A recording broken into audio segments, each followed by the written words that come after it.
Okay, the next item of business is the debate on motion 17437 in the name of Kate Forbes on Programme for Government Building the Best Future for Scotland. I'd invite members wishing to participate in the debate to press the request to speak buttons, and I call on Kate Forbes to speak to and move the motion. Cabinet Secretary, up to 13 minutes. Thank you, Presiding Officer. We are at a crucial moment in Scotland's economic history, a history shaped by ambition, innovation, openness, resilience and collaboration. Our economy today is built on that history. Scotland's always been a land of strength, tradition, resilience.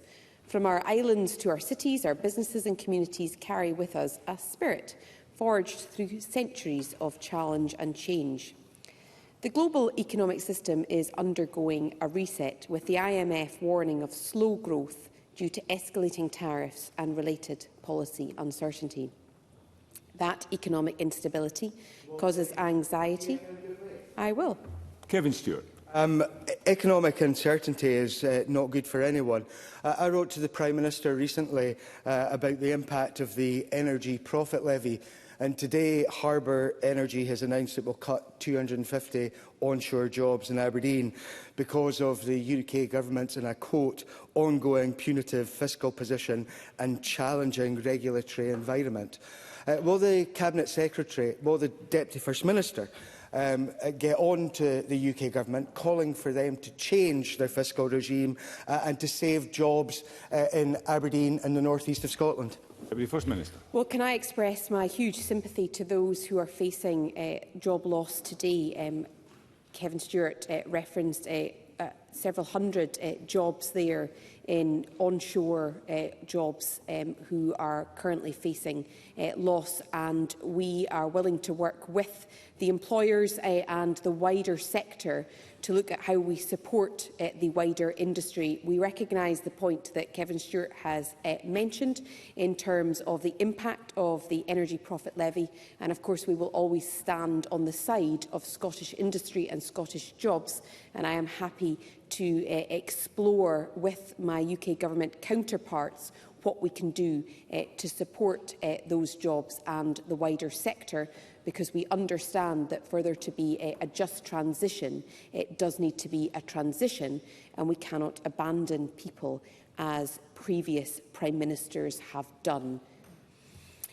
Going back to my comments, Presiding Officer, while some of the economic instability is out of our control, how far Scotland is buffeted will depend on how we confront the global challenges. As we look to the end of this Parliament and beyond, our mission is clear: to build a stronger, fairer and greener economy that works for every business and for every community, from the edge of the borders to the tip of the Highlands and Islands. Lifting incomes is the bridge between tackling poverty and growing the economy, so that people can thrive, and so also can communities and the nation as a whole. We raise incomes by growing the economy from the ground up, by investing in people, by investing in jobs, by supporting enterprise and trade, by attracting investment and sharing that success across the whole of Scotland. I will. Okay. Over the last 2 years, Scotland has had the lowest wage growth of any region or nation in the United Kingdom. So she talks about increasing incomes and that security. So can you tell us what in the programme for government is going to address that? Deputy First Minister. I'm intrigued as to what figures the member is using, because Scotland's claimant count of unemployment rate was 3.7% in March, which I believe is lower than the UK rate of 4.6%. And our overall economy grew faster than the UK's economy last year. So I actually look to the policies and the initiatives that are in place in Scotland, not least driven by our enterprise agencies, and see significant, strong growth. When it comes to... I will. Fergus Ewing. I'm most grateful to the Deputy First Minister. At lunchtime today, I chaired the cross-party group on panel products, the wood panel product sector. Several industry leaders were there, and they hope very much to meet with the First Minister shortly to discuss the enormous positive potential of that sector across the whole of the economy.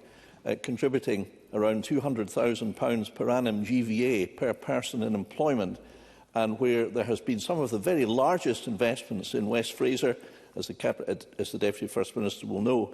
Does she agree with me that there is enormous potential to support this industry, and would she and the First Minister support having a full debate, a government-led debate, to allow us to explore how we can unlock that enormous potential for Scotland all working together? Deputy First Minister. I am very supportive of the sector, and indeed had the great pleasure of visiting West Fraser and seeing the expansion that they have invested in. It's one of our finest examples of a brilliant quality Scottish resource that is then supporting the manufacturing sector and ultimately building houses too. So ultimately it has a triple impact on the economy, and I'm very happy to continue to engage with the sector. And the First Minister told me that he bumped into them and had a very constructive conversation today as well. Economic growth is like turning the distillery's water on. It lets fresh energy, jobs and innovation flow into the heart of our communities. But growth alone is not enough, because running a distillery isn't just about letting the water flow. It's about care, it's about concentration, it's about coordination to ensure that every part of the process works together. So as we grow our economy, we must do it in a way that ensures every business, every community, every individual, every family, every child has the chance to both contribute to and benefit from that growth. And so our aim is simple. We want to build a fair and inclusive economy, increasing employment and raising wages. The expansion of the Fairer Futures Partnership is one example, enabling partners to help more families access the support they need where and when they need it, to maximise incomes and access to sustained employment or education opportunities. That's why we're investing over £40 million in parental employability support in every local authority area to tailor employability services to parents. We want to improve inclusive recruitment practices, including flexible working and support for disabled employees.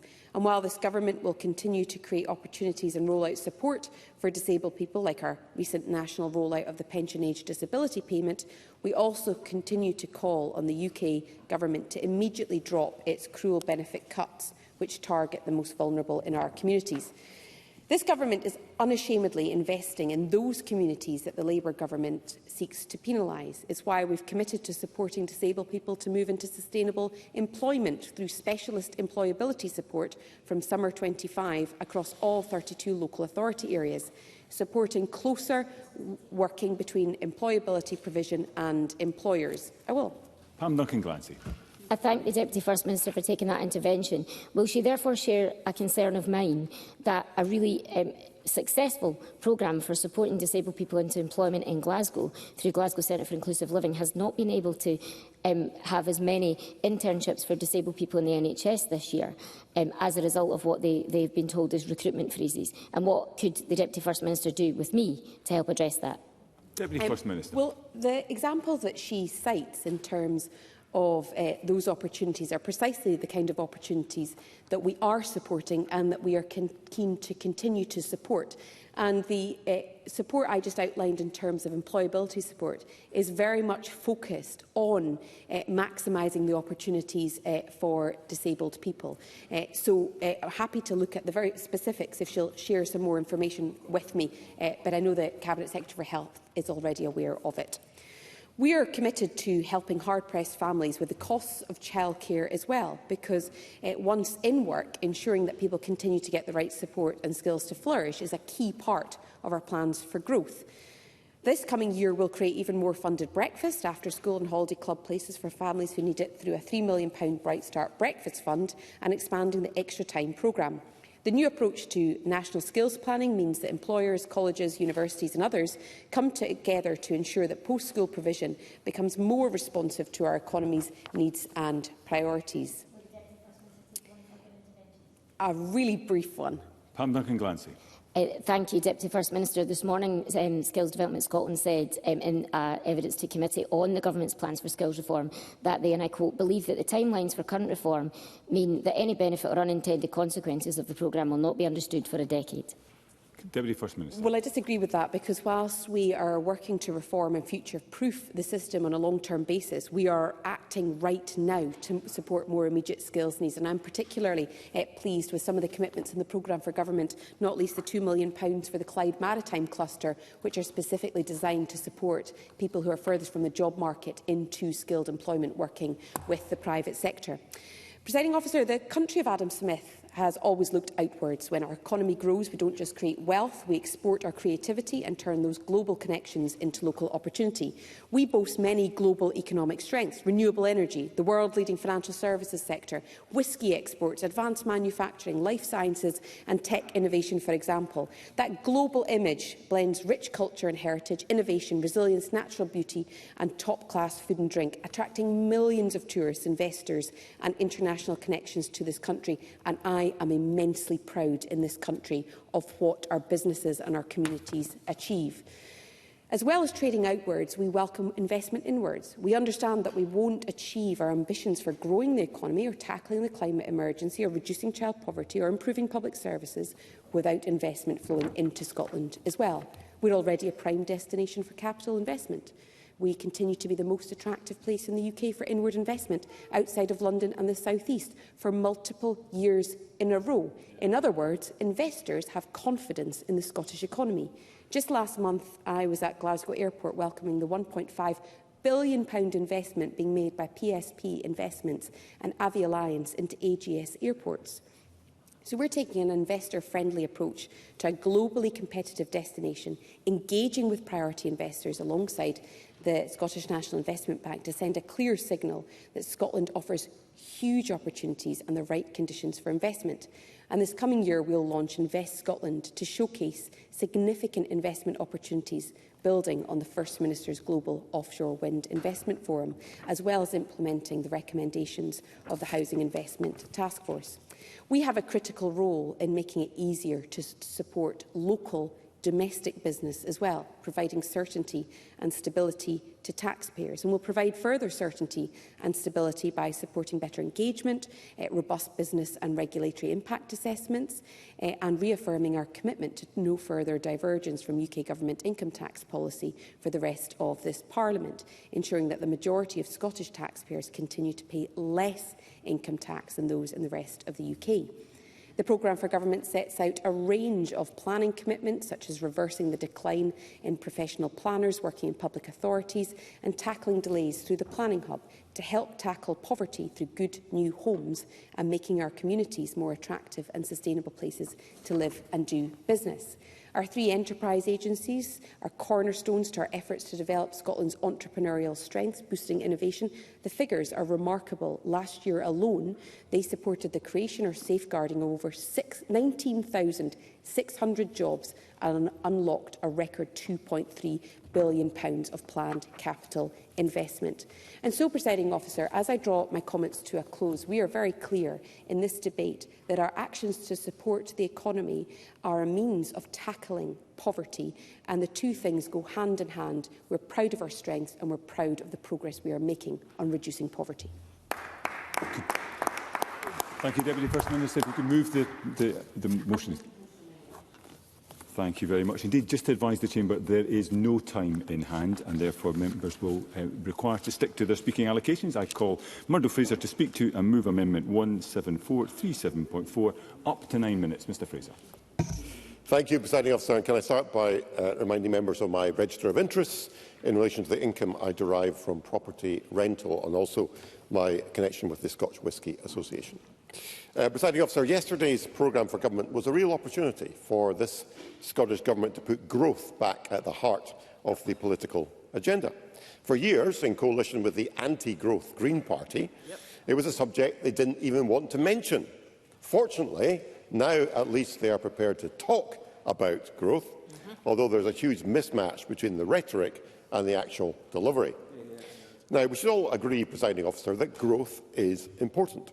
Growth is what delivers the ability to solve the nation's problems. It creates wealth, it reduces poverty, it supports household incomes, and it provides the tax revenues to fund the public services that we all rely upon. In a second. And we should all affirm that as a set of outcomes. At least I hope we would all affirm that. Maybe Mr Mason is about to disappoint me. John Mason. The member says that growth reduces poverty. Would you accept that that is not automatic and we have to take action to move the wealth around? Murdo Fraser. We have to create the growth first, Mr Mason. We have to create the wealth first. And that needs to be the first priority. If we don't have the wealth, we can't share it around. And the reality is growth has been too slow, both across the UK and in Scotland. For the latest month we have figures for, which is February 2025, Scotland's onshore GDP is estimated to have fallen 0.2%. Overall, the UK economy grew in the same month by just 0.5%. 11 out of 14 sectors of the Scottish economy fell in output, with services sector shrinking overall by 0.6%. We have too many people of working age who are not working, with a higher percentage of the economically inactive compared to the UK as a whole. And this poor economic output is reflected in collapsing levels of business confidence. Just last month, the Scottish Chambers of Commerce published its quarterly economic indicator in conjunction with the Fraser of Allender Institute. This shows business confidence evaporating across key sectors, with sharp drops recorded for tourism, for manufacturing, for construction, compared to the same period last year. And taxation is now the #1 concern for Scottish businesses, overtaking inflation, and rising labour and energy costs continue to be major factors. It is overall a very worrying picture. What we have seen from the UK Labour government, kicking in just at the beginning of last month, is the increase in employers' national insurance, a literal tax on jobs. Yes, I'll happily give way to the Deputy First Minister. Without preempting what the member would say, would he agree with me that one of the primary problems with the hike in national insurance contributions was that the Labour government have no mandate for it because it wasn't even in their manifesto? Murdo Fraser. I don't disagree with that point at all from the Deputy First Minister. If Labour had, in advance of the election, signalled what they were going to do, whether on national insurance or the farmers' tax or on cutting the winter fuel payments, people might have been more happy to live with that. But none of that was promised in advance of the election. And no wonder people are so angry. And it's no surprise that the economic growth forecasts for the UK economy have been substantially downgraded in the period since Labour came to power and Rachel Reeves' budget. But that said, we cannot exempt this SNP government from criticism, as I'm sure the Deputy First Minister would expect. At the Business and Parliament conference just the week before last, there were questions around matters under their control about taxation, about business rates, the fact that Barnett consequentials from reductions in rates for hospitality, retail and leisure south of the border have not been passed on now for 3 years in succession. We had questions around skills and apprenticeships, around housing, all matters of interest to business, all areas where economic growth is being held back, and all of these in the devolved space. On Friday, I spoke at a tourism conference where we heard from Visit Scotland that while visitor numbers internationally are doing well, the domestic market is seeing a significant decline. And this is at a time when the tourist sector is struggling with business rates, national insurance increases, the regulation of short-term lets and, of course, the coming visitor levy. And the Scottish Government can make choices around the great majority of these. But the choices it has made so far have been to lump on additional regulation and taxation on sectors which are now struggling. That is not how we grow the economy.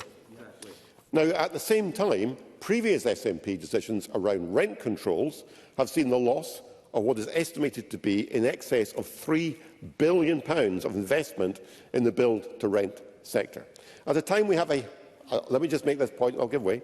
At a time when we have a housing emergency that even this government accepts, that means we are simply not building enough new houses to rent as a direct result of the choices made by this government. I'll give way to the Cabinet Secretary. Cabinet Secretary. To Murdo Fraser. He called, and I think it's a highly pejorative term, but he called my Scottish Green colleagues anti-growth earlier on. I wonder if he'd like to comment on members of the Conservative Party voting with the Greens to actually make rent controls easier in the housing bill debate yesterday. So I'm afraid he is not up to date with what is actually happening in the rest of his party, because they've actually increased the chances of rent control rather than decreased them. And that's exactly what happened yesterday. Rent controls are an SNP government policy. They're not a policy supported by this party, and we will not be supporting the housing bill if rent controls are part of it. I can give her that absolute assurance, because it has driven away £3 billion of investment into Scotland, £3 billion that has gone elsewhere. So I look forward, Presiding Officer, to the programme for government to see if it would signal a change of direction, to see if the tax differential between Scotland and the rest of the UK would be addressed, given all the concern we hear from industry about the difficulty it presents in attracting skilled people to come here, that it might redress the rates imbalance with Barnett consequentials not being passed on, and that it would deal with the over-regulation of business holding back sectors such as tourism. And sadly, I was disappointed, because what do we see instead? A promise to publish an action and implementation plan based on an assessment of the regulatory controls which exist in key growth sectors. Presiding Officer, they've been in power for 18 years. They're talking about publishing more plans. What businesses need is action, not more bits of paper, Presiding Officer. And a promise to subject, and I quote, future Scottish Government regulation to scrutiny, to ensure its purpose, content and timing have regard to potential opportunities and impacts on business and investment. Well, I'm running out of time, so my colleague will forgive me. But, Presiding Officer, they've had 18 years to do this. Finally, they're waking up to the fact their policies might be harming growth. Now, we heard yesterday from the First Minister about promoting international trade, something that's very welcome. But, remarkably, we heard nothing about yesterday's real big news, which was the announcement there's to be a free trade agreement between India and the United Kingdom, something the Scotch Whisky Association have described as a once-in-a-generation deal. Now, I know there are issues with some of the detail, but this is something the previous UK Conservative government worked hard to bring together, and it's good to see it being completed. It means that India, potentially the world's largest whisky market, will see a halving of the current 150% tariff on Scotch whisky to 75%, with a staged reduction down to 40% over 10 years. That will be transformational for the industry, with the potential to increase Scotch whisky exports by £1 billion over 5 years and create 1,200 jobs across the UK. Tremendous news, Presiding Officer. So why have we heard nothing from the Scottish Government? Perhaps because it's only being delivered as a consequence of Brexit and our ability to make these agreements on our own out with the EU. But the First Minister would rather moan about Brexit rather than celebrate the opportunities for Scottish business that it brings. Presiding Officer, it was clear yesterday what the Scottish Government should be delivering to help promote growth. Address the overtaxation of business, address the excessive regulation, provide the support for skills and apprenticeship which business needs to see, make sure the infrastructure is there, with roads like the A9, with rail and ferry network to support the economy. So yesterday was a missed opportunity for Scottish business. What we need to see is growth, and that is not what this government is delivering. That's the point in our amendment today, which I'm very happy to move. Thank you. I now call on Paul O'Kane to speak to and move Amendment 17437.2 up to 7 minutes. Mr O'Kane. Thanks very much, Deputy Presiding Officer, and I move the amendment in my name. And listening to the Deputy First Minister open this debate and the debate yesterday, and indeed in the First Minister's statement, you would think that today is again day one of a new government. And I'm disappointed that the First Minister isn't in his place, because, you know, I do enjoy making him feel old, but there are some of us in the chamber who had just left secondary school when the First Minister started delivering programmes for government in this chamber. And the reality, I think, is that what we've seen today is yet another attempt by the SNP government to reinvent themselves. But we have had 18 years, and we know that that record speaks for itself. So we're focusing in this debate today on the economic challenge. And I recognise much of what the Deputy First Minister said about international headwinds and about the challenges that are faced by the UK Government and by the Scottish Government. But the reality is that the Deputy First Minister seems to want to point always to UK policy and to blame the UK Government for the circumstances which the Scottish Government finds itself in. That isn't the truth. that Scotland is lagging behind the rest of the UK on 10 out of 13 productivity indicators, including business investment and business R&D spend. Isn't it the truth that after 18 years, the SNP has built a low-growth, low-pay economy, and all of Scotland is paying the price for that? I will certainly take an interview. Deputy First Minister. Part to tell him that whilst he was leaving secondary school when the programme for governments first started being delivered by the First Minister, I was still in secondary school. But apart from that minor point, on productivity improvements, and I'm very happy to claim credit for the £1.89 billion of investment and the 16,700 jobs that have been delivered in the last year alone by Scottish Enterprise because of our focused policies. Paul O'Kane.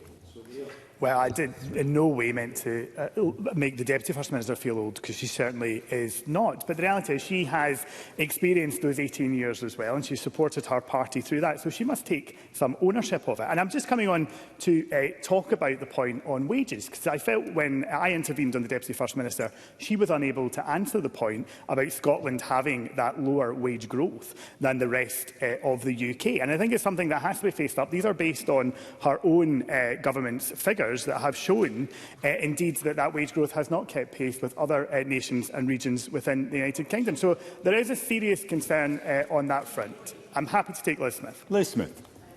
And I don't disagree with that part of it, but does he not accept that the UK Labour government is making it all that much more difficult to inspire growth with the national insurance, which is a tax on jobs, and ensuring that employers are not able to take on as many people as they would otherwise do? Paul O'Kane. Well, Ms Smith and I have debated this issue many times, and she knows the inheritance that was faced by the Labour government when we came to office, and she cannot get away from the appalling situation that was left in the public finances by the party opposite. And the reality is also, when we see the cosy consensus between the SNP and the Conservatives on these and many other issues, they are not willing on those benches to spell out how they would pay for the investments that were made due to the decisions that were made in the UK budget, the £5 billion that was invested in the Scottish Government's own budget. There are no answers from the SNP on that, and clearly there is no plan from the Conservatives about how we would ensure that stability and investment in our public services here in Scotland.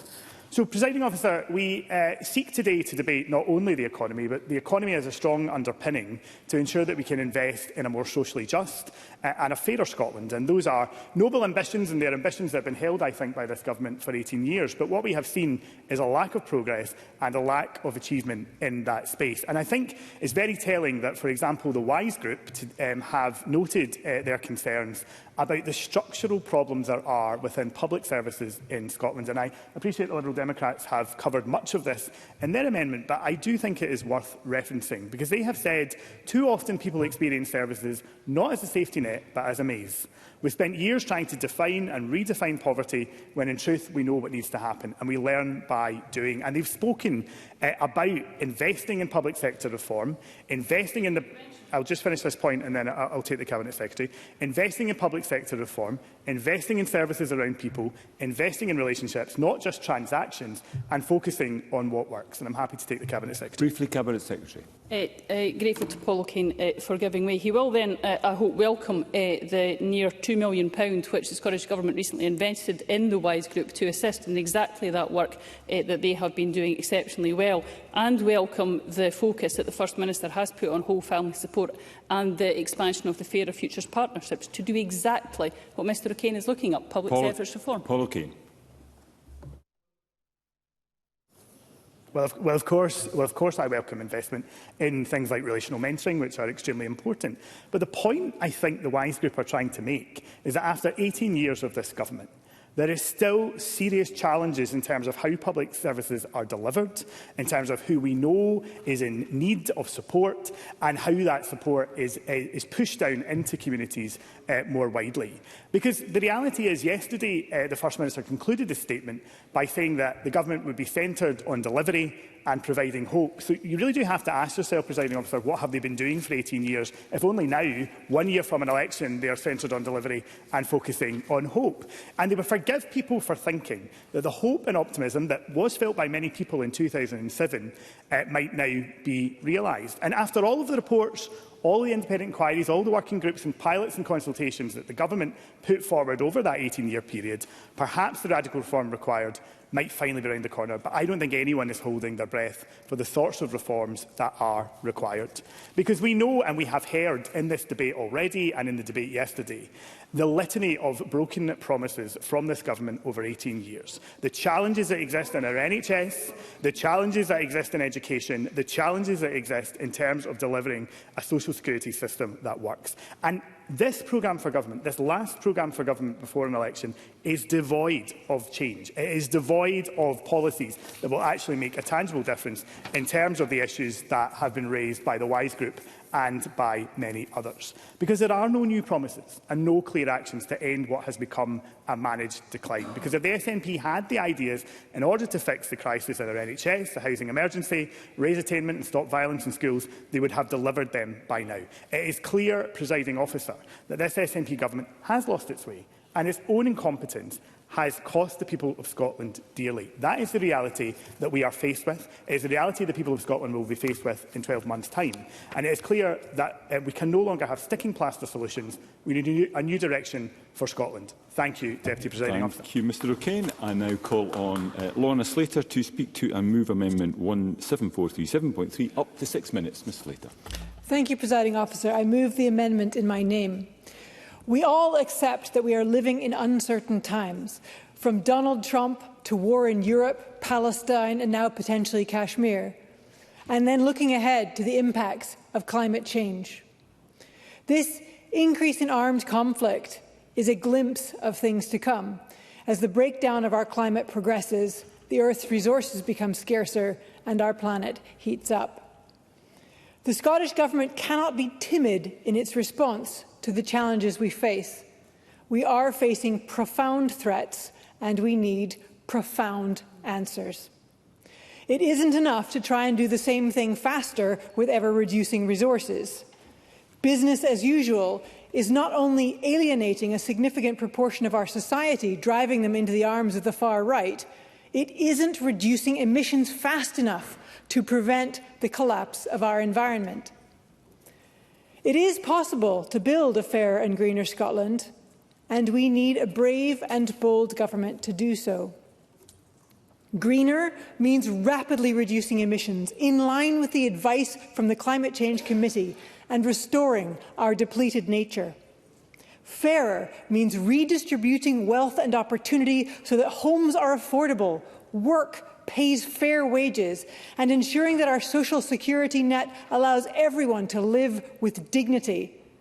It means practical measures to get money back in people's pockets and reduce poverty. There are some good examples of these policies in the programme for government, including a permanent end to peak rail fares, a policy first brought in by the Scottish Greens in October 2023. There are references to key budget commitments, also won by the Scottish Greens, such as the £2 bus fare cap pilot, the pilot for free buses for people seeking asylum, and the increased rollout of free school meals in 8 local authority areas for SCP recipients in S1 through 3. The rollout of offshore wind skills programme and the continuity of the Nature Restoration Fund for another year are to be welcomed. I'm pleased to see a recommitment to the 20 miles per hour speed limits as default by the end of 2025-26. This will make our towns and cities safer for children, pedestrian and cyclists, as well as reducing pollution. Progress towards devolving parking fines to local authorities and allowing local authorities to increase council tax on second homes are welcome, if somewhat overdue. But I also see too many backward steps on progressive policy. This government does not always seem willing to do the hard things that we need to do to build that fairer, greener Scotland, which we need to do, and quite frankly, we're running out of tomorrows. It would have been good to see some progress on tackling the high levels of wealth inequality that we see entrenched in Scotland, and a recognition that income inequality has surged in recent years. Scotland is unfair for so many people, and the Scottish Government could do more to make it fairer. For example, with greater ambition to deliver warmer homes and cheaper energy bills, through rent controls which end rip-off rents and protect renters. We need an ambitious plan to effectively tax wealth in Scotland and reinvest it in public services for communities.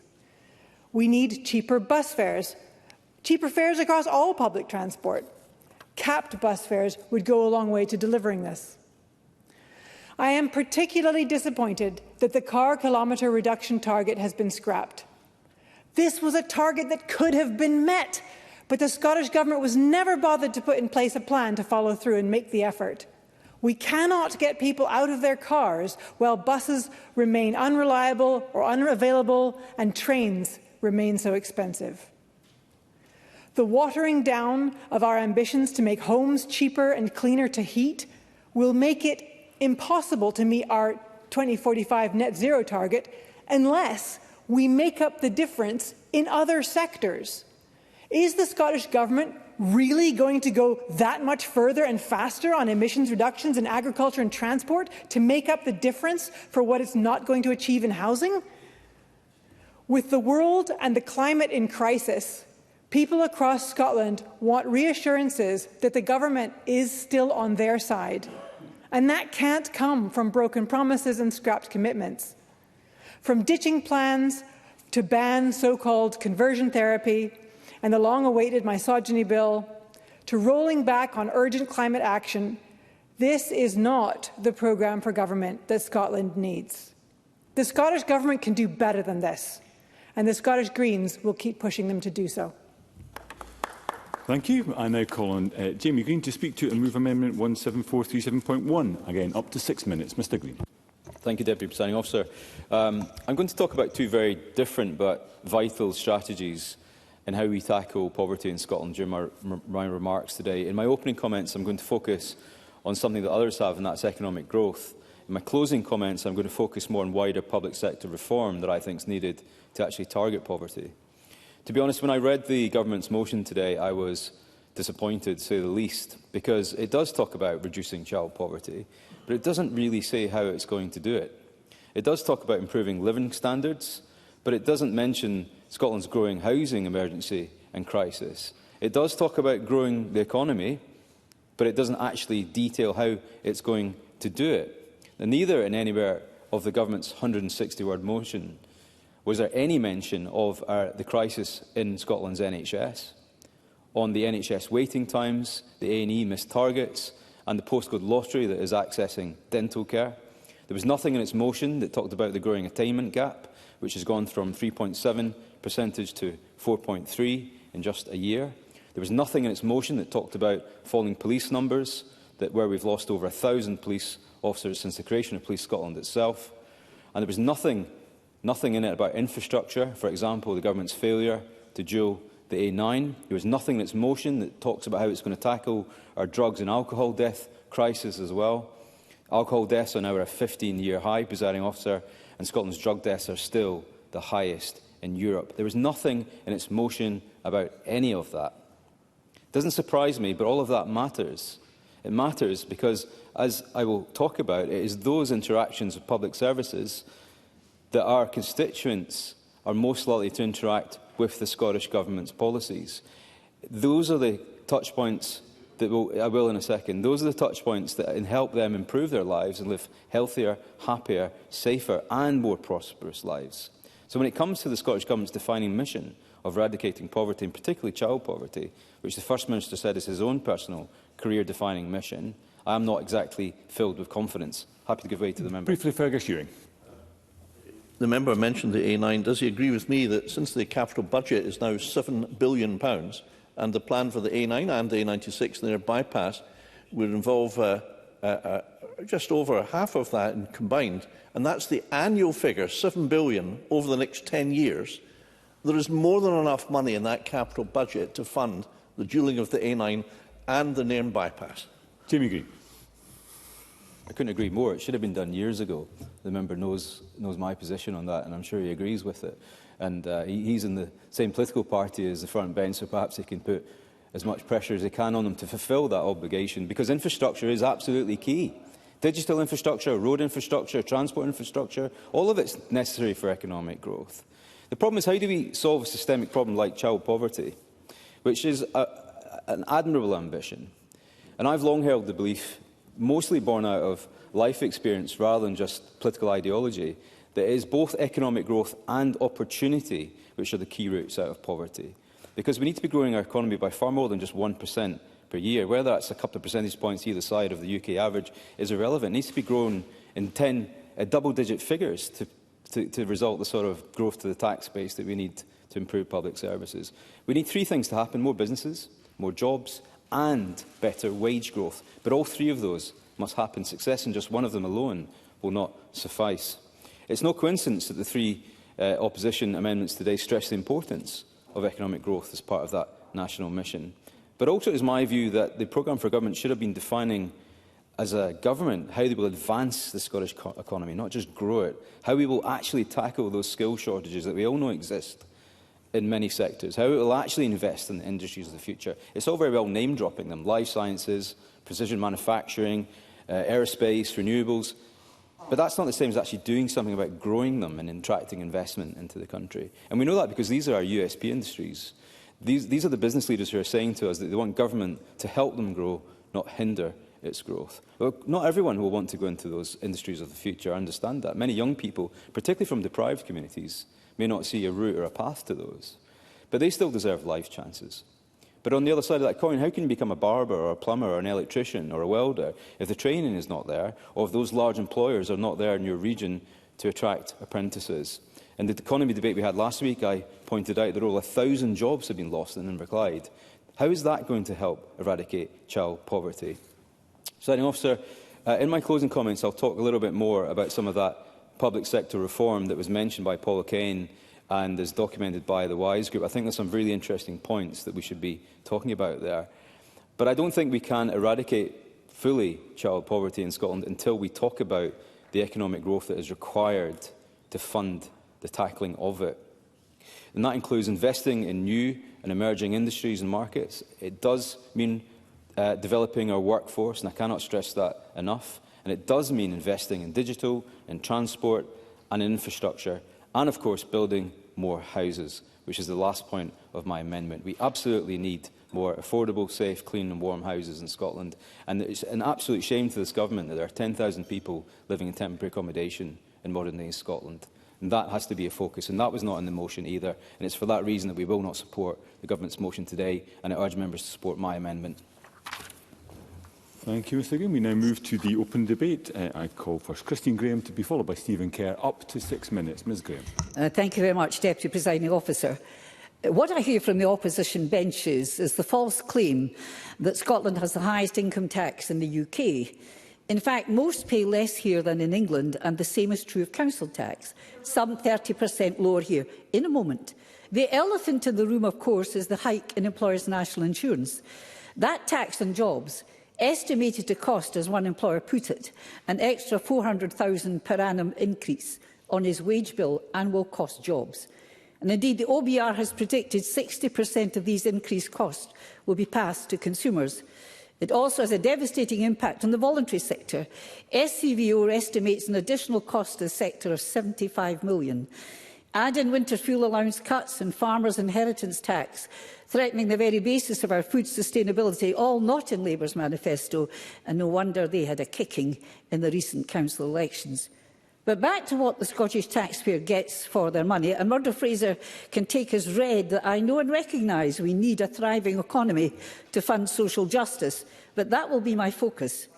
And what better way to assess, as my old history teacher, Tam McAdam, used to say, than by compare and contrast. In this instance, compare Scotland under the SNP and contrast with England under Tories and now Labour. Examples. University tuition is free in Scotland. In England, it's £9,535 per annum. Their students start after 3 years with a debt, just for fees, of around £28,000.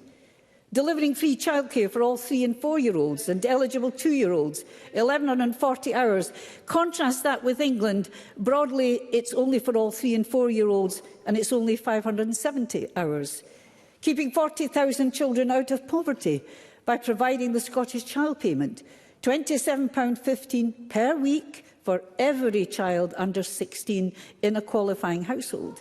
Contrast no child payment under UK Labour. Instead, the punitive and disgraceful two-child benefit cap.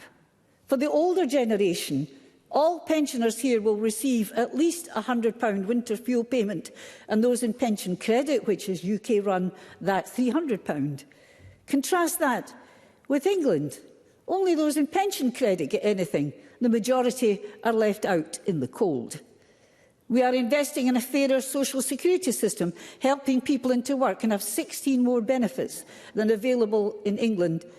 By contrast, the Labour government is intent on restricting disability payments, euphemistically called, and I quote, re-evaluating the personal independence payment eligibility criteria, close quotes. That's cuts to you and me. Here we are providing free bus travel for 2.3 million people, including older and disabled people, and all children and young people under 22. In England, it's only for those with certain disabilities, and when you reach state pension age, currently 66. In Scotland, you get your pensioner bus pass at 60. Prescription charges here are free, and eye examinations free for everyone every 2 years.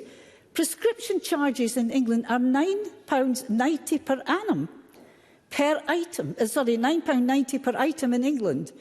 In England, eye tests are free, but only for certain groups. If you're under 16, age 60 or over, or have specific medical conditions. Reducing the cost for families of the school day through free school meals P1 to P5. In England, it's only for reception, year 1 and year 2. So when we talk of tax, firstly, the majority of Scottish taxpayers pay less than in England. And for tax, we provide, I believe, a compassionate and fair distribution of that tax. I very much, too, endorse, I quote from the statement made by the government, targeted engagement with investors to secure investments from our new national project pipelines, a bit of sort of official gobbledygook. But I hope that means research and development, because we have missed out on that in the UK and in Scotland. So I want to hear more about this new proof of concept fund and an improved system and grants to increase the scale and quality of the Scottish start-up ecosystem. See, Scotland, tied to UK, has had a lack of vision in investment in manufacture and in investment in universities. In a previous debate, and I'm apparently in a compare and contrast mode, I noted how Taiwan, with little or no natural resources, unlike energy and food-rich Scotland, invests in research and development and protects the intellectual property and patents internationally and essential in this fast-moving world. So, for me, compare and contrast demonstrates without a scintilla of doubt the benefits, even with the constrictions of devolution, of living in Scotland under this SNP government, but how much more we could achieve with independence and full economic independence. Thank you. Thank you, Ms Graham. I now call Stephen Kerr to be followed by George Adam. Up to 6 minutes. Mr Kerr. It's always a pleasure to follow Christine Graham, and I would have intervened on her if there had been time for interventions, to say this, that she says that we're investing in social security to help people to get back into work. Well, I have asked Social Security Scotland on more than one occasion, how many people have come off social security because they've been helped back into work, and they don't keep any measurement of it. So if that's genuinely an objective of Social Security Scotland, then they're not even measuring it. And the one word, I was going to intervene on my friend Murdo Fraser to say this, in the programme for government, which is supposed to be about economic growth, the word productivity appears but once. But once. And the key to economic growth is productivity, but nothing about that to be said in the programme for government. And then on the £27,500. Now, I'm ambitious for Scotland. And the idea that we're going to boast that more than half of our fellow citizens are on income brackets of £27,500 or less, we should be energised by an attempt to see that that statistic changes, not boast about it like the SNP do. No, this programme for government is not a programme, and it certainly isn't really anything about joined-up government. This is just platitudes. Yeah. This is just a checklist for the things that are not going to happen, because this SNP government has no ambition for our country. It's tired, it's thin on ideas, thin on talent. Thin on talent, my goodness me, see the list of candidates that are hoping to come here next year. Thinner still on competence. After 18 years, the SNP are out of energy, out of answers. They dress up delay as consultation. They present indecision as a strategy. They slick on spin, but behind all of it, like the Wizard of Oz, nothing.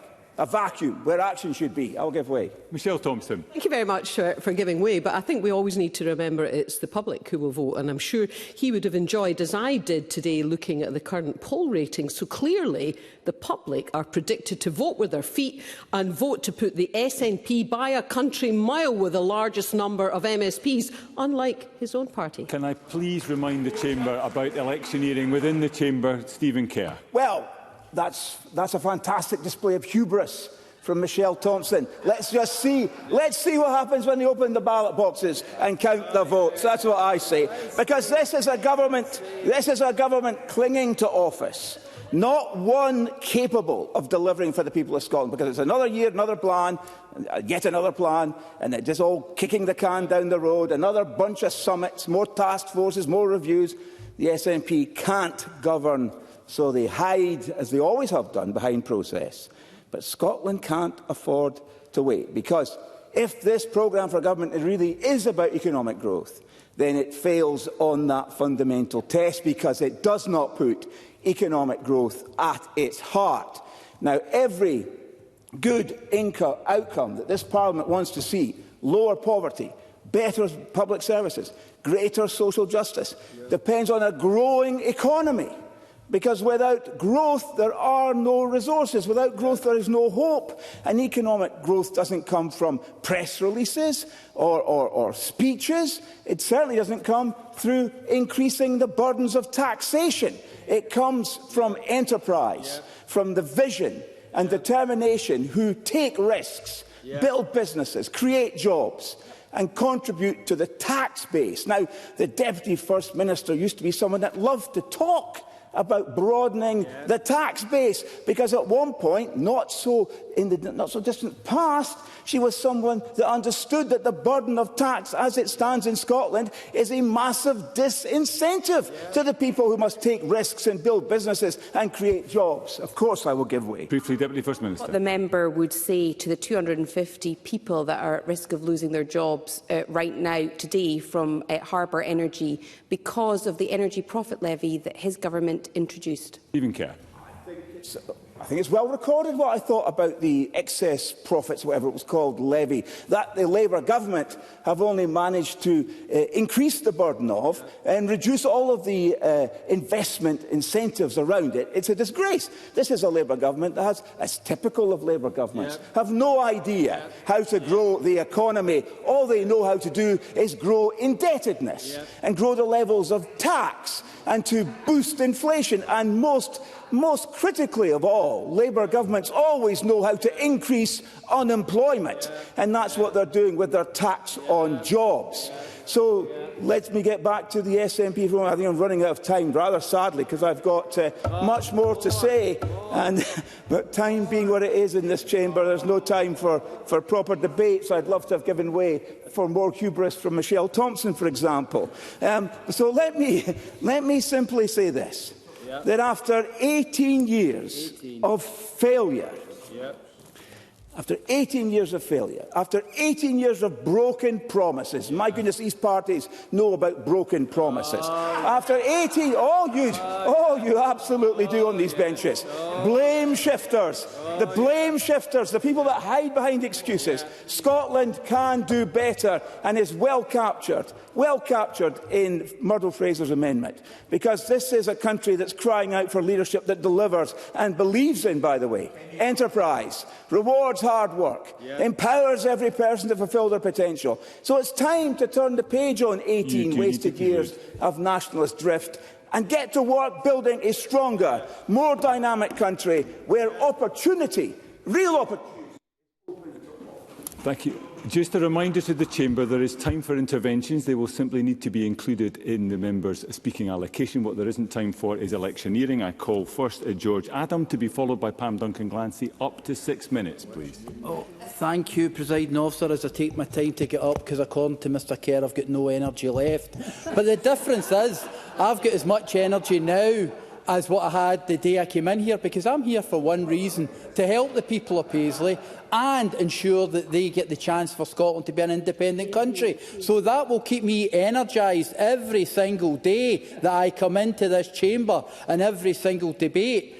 And today we had the First Minister to speak earlier on today. I couldn't do it because with all this energy that I have, I was in the Education Committee along with others, dealing with all the business we have there. But the First Minister promises hope and delivery. Now, the important part of that whole debate was the hope and delivery, and it's based on the delivery that we've been doing over the years. But in difficult times, people need certainty. Yes, we've got Palestine flattened, a war in Ukraine, TV non-stop, they hear about the rise of the right across the world. But the SNP are talking about talking with people. And I'll stand by any SNP that will stand and talk to the people of Scotland as opposed to talk at them, which is what you hear today from the opposition parties. They go down the same old attack lines, the tired old attack lines. Frankly, Presiding Officer, I'm sick of it. The public are sick of it, and now it's time for us to actually talk to them as we move towards next year's election. And I can't wait for that, because this is an important one for all of us. And I'm quite happy to stand there in front of the people of Paisley on the record that I have and the SNP government has. But economic growth is, as everyone has said here, an important part of the solution to build a better tomorrow. And it's not the only tool, but it's a very important part of it. And I'll look at what's going on in Paisley, Presiding Officer, and surrounding district, Greater Paisley to me, Renfrewshire to the rest of you. When I look at what is happening and I see the can-do attitude, let's get this done attitude I'm speaking of, we've seen record levels of investment in Renfrewshire with jobs in low-carbon tech, manufacturing jobs for real families, ensuring a better future. In the border between Paisley and Renfrew, because, Presiding Officer, I'm always careful not to say the Paisley borders are too expansionist here, because the people of Renfrew, it might be a wee tune, but they're game. But in the borders between Paisley and Renfrew, the Advanced Manufacturing Innovation District Scotland is there. It's a 52-hectare site next to Glasgow Airport, a collaboration project led by Renfrewshire Council, supported by the Scottish Government and Scottish Enterprise.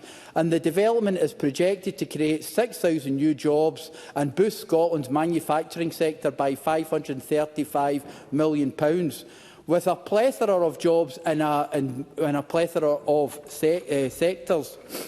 There's a positive Paisley in the historic High Street, not just with the sound of folk nipping to the local subway for a cheeky wee sub, but it's a promise of culture, tourism and new enterprise, thanks to the Scottish Government's commitment to regeneration and innovation. Renfrewshire Council, along with the Scottish Government funding, is changing how we look at a High Street. Paisley Museum, at the very top of the High Street, has had a £45 million investment that will increase footfall in our High Street when it opens, which is funded with a plethora of funding streams, of which the Scottish Government was one. And this is exactly the can-do attitude that I'm talking about. Paisley Central Library, not just that it's a community hub, since it's been open, it's been very successful. It's not just lending books, but it's bringing people together. And that's a £7 million project that £1.5 million came from the Scottish Government in our High Street.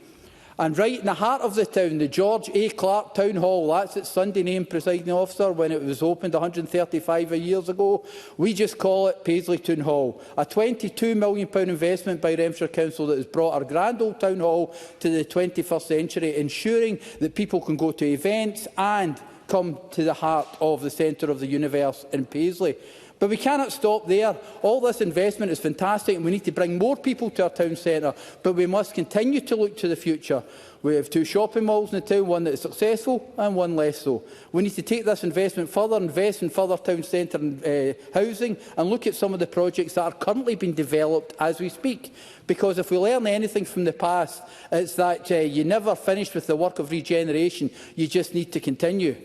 Yes? Paul O'Kane. I'm very grateful to George Adam for taking an intervention, and he's extolling the virtues of Paisley as we would expect. But I wonder if he's going to say anything about the Royal Alexander Hospital in Paisley, hospital known to him and I, which has suffered serious downgrades under this government, including the closure of its children's ward under the 18 years of the SNP and continual threats to other services in Paisley. Is he going to say anything about that, and he's going to do anything to defend it?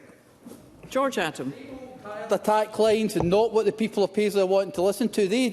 Constantly we hear from the opposition that the NHS is on its knees, which is not the case. You talk to constituents in Paisley and they will tell you, and instantly it's one of the biggest employers in the area for talking about the economy. So the Labour Party can continue having a go at the people of Paisley and my constituents, but I, for one, will always stand up for them as we continue. I'm sorry, Mr O'Kane, we're coming to the end of my time here, which is unfortunate.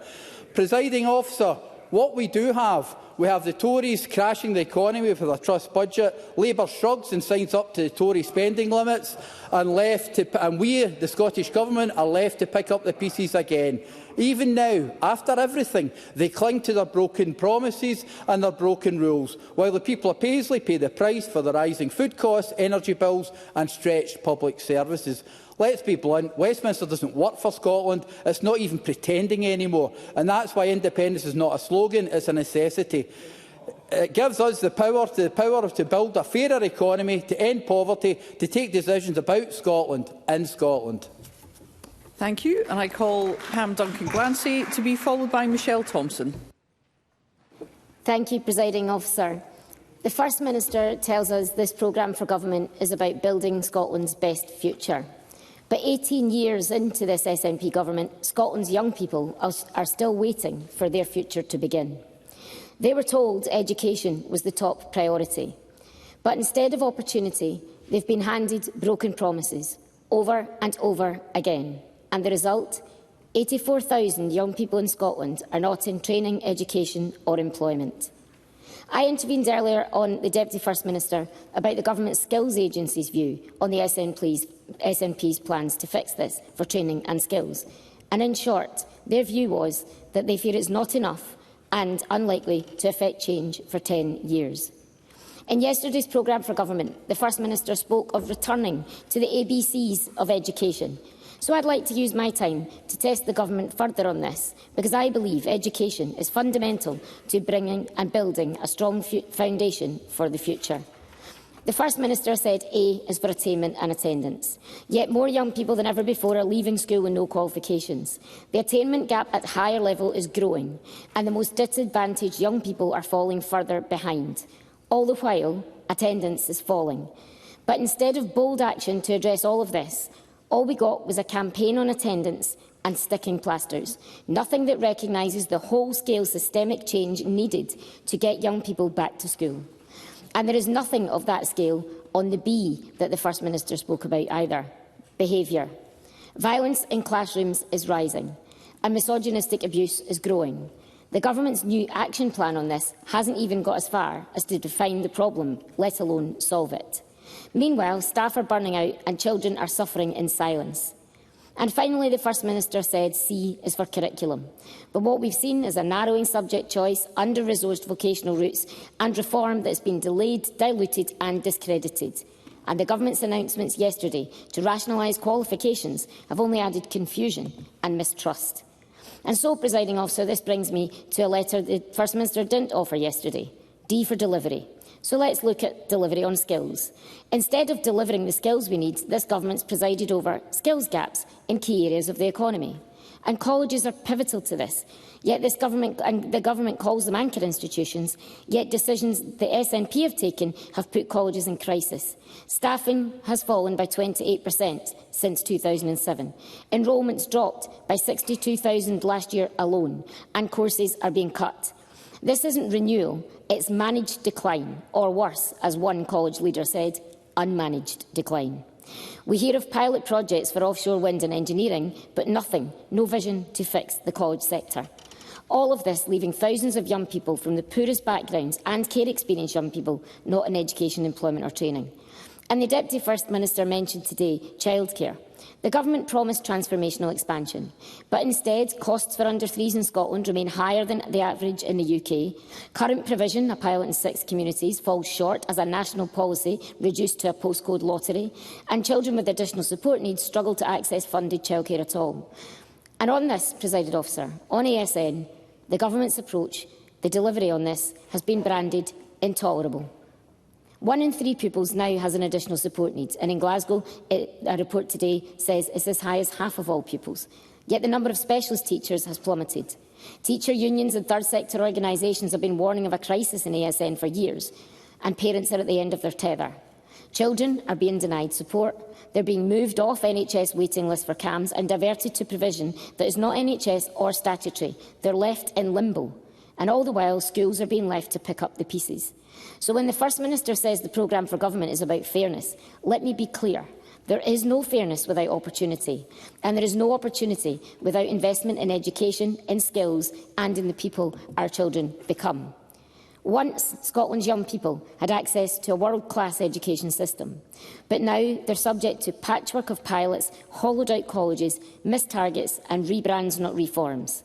The SNP used to say judges on this. Well, 18 years in, the attainment gap isn't closing, the system isn't improving and opportunities are being squandered. And I'll tell you the people who pay the price for this failure.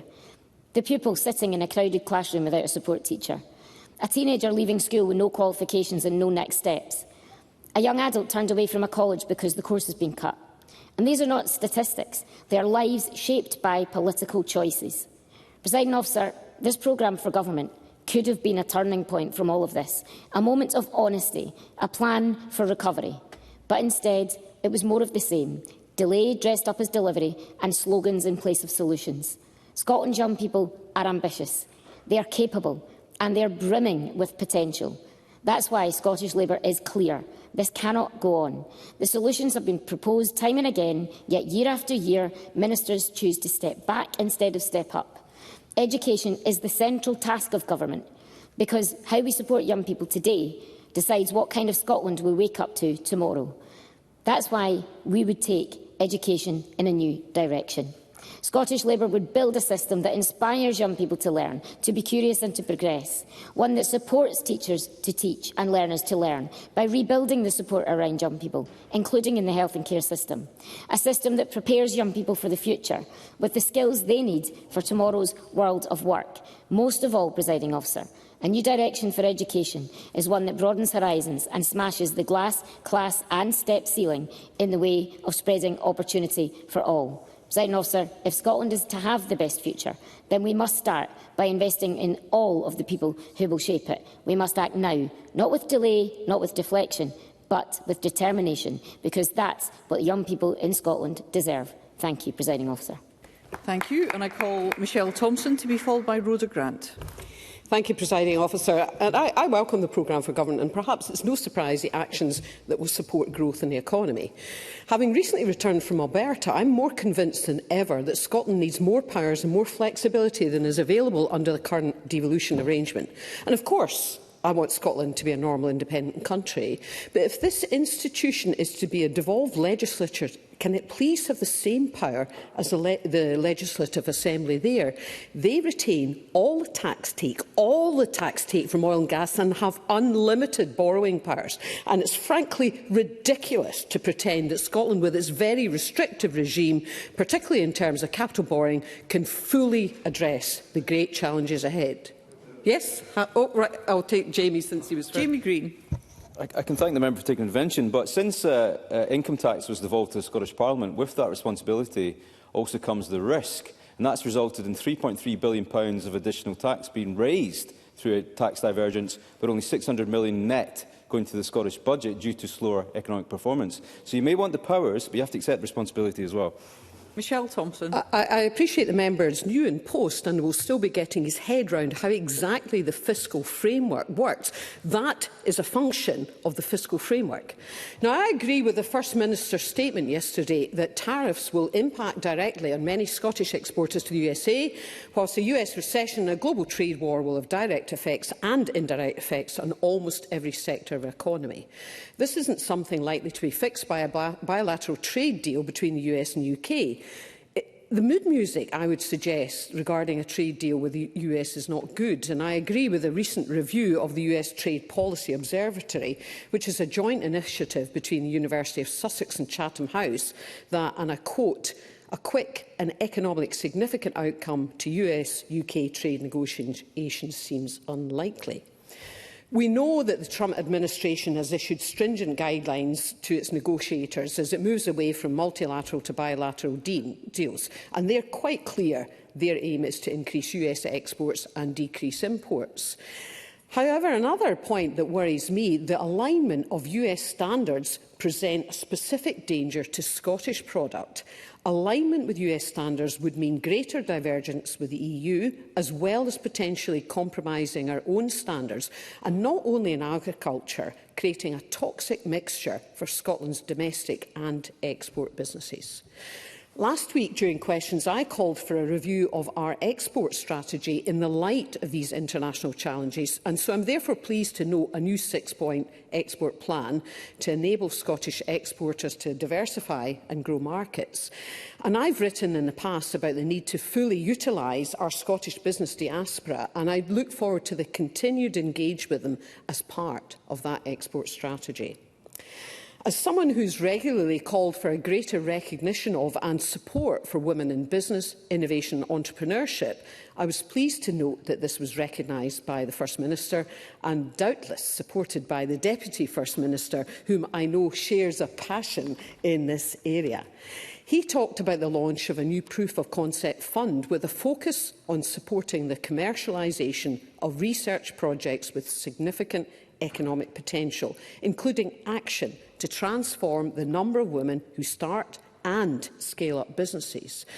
And in pursuing this drive for commercialisation of research projects, which I completely agree with, I would also argue that we need to review the gaps across Scotland's financial sector architecture, arguably perhaps the lack of our own stock exchange. And we've got to do everything in our power to create a fully supportive economic environment for business. Economic growth must be supported not only by government but also by business. And we know we need to nurture an environment of profitable businesses who are given the confidence to invest the future. Yes, absolutely. Liz Smith. Thompson for giving way. Does she accept that part of that is to ensure that there is much better cooperation between the public and the private sector to ensure that we can scale up things and deliver that growth? Michelle Thompson. I would completely and strongly agree with that point, particularly when we look at some of the funding requirements, for example, with net zero. I think it's an imperative. To sort of move on to my concluding remarks, I think I would say quite fairly that profits help drive growth. We were having this discussion earlier, and that growth supports our social policy ambitions. And I have no shame in saying that. It's really important to recognise. But of course, as a member for Falkirk East, I was particularly interested in the comments in Grangemouth by the First Minister. Indeed, it was the subject of my question to him yesterday. I welcome the leadership of the Deputy First Minister, Kate Forbes, who is engaging, as am I, with potential investors to ensure a green industrial future for the Grangemouth site. We talked yesterday about a key feature being the development of carbon capture in Scotland. The Acorn project is a vital component, and we must redouble our efforts to pressurise the UK Government to look beyond England for investment in carbon capture. So I therefore welcome the fact that as part of the programme for government, the First Minister is committed to increasing the 80 million of Scottish funding that's already available to make Acorn a reality, should the project be given the go-ahead by the UK Government. There's much to welcome in the programme for government, and there's much to do, and I will play my part in supporting the Government's ambitions. Thank you, and I call Rhoda Grant to be followed by Kenneth Gibson. Thank you, Presiding Officer. This programme for government is an attempt at damage limitation by the Scottish Government, be it the reinstatement of plans for the cancelled Barra Hospital, delayed for years and now being brought back the year before an election, scrapping peak time rail fares, which were just so recently put in place, a pledge to end the 8 AM lottery for GP appointments, a lottery created by this same government.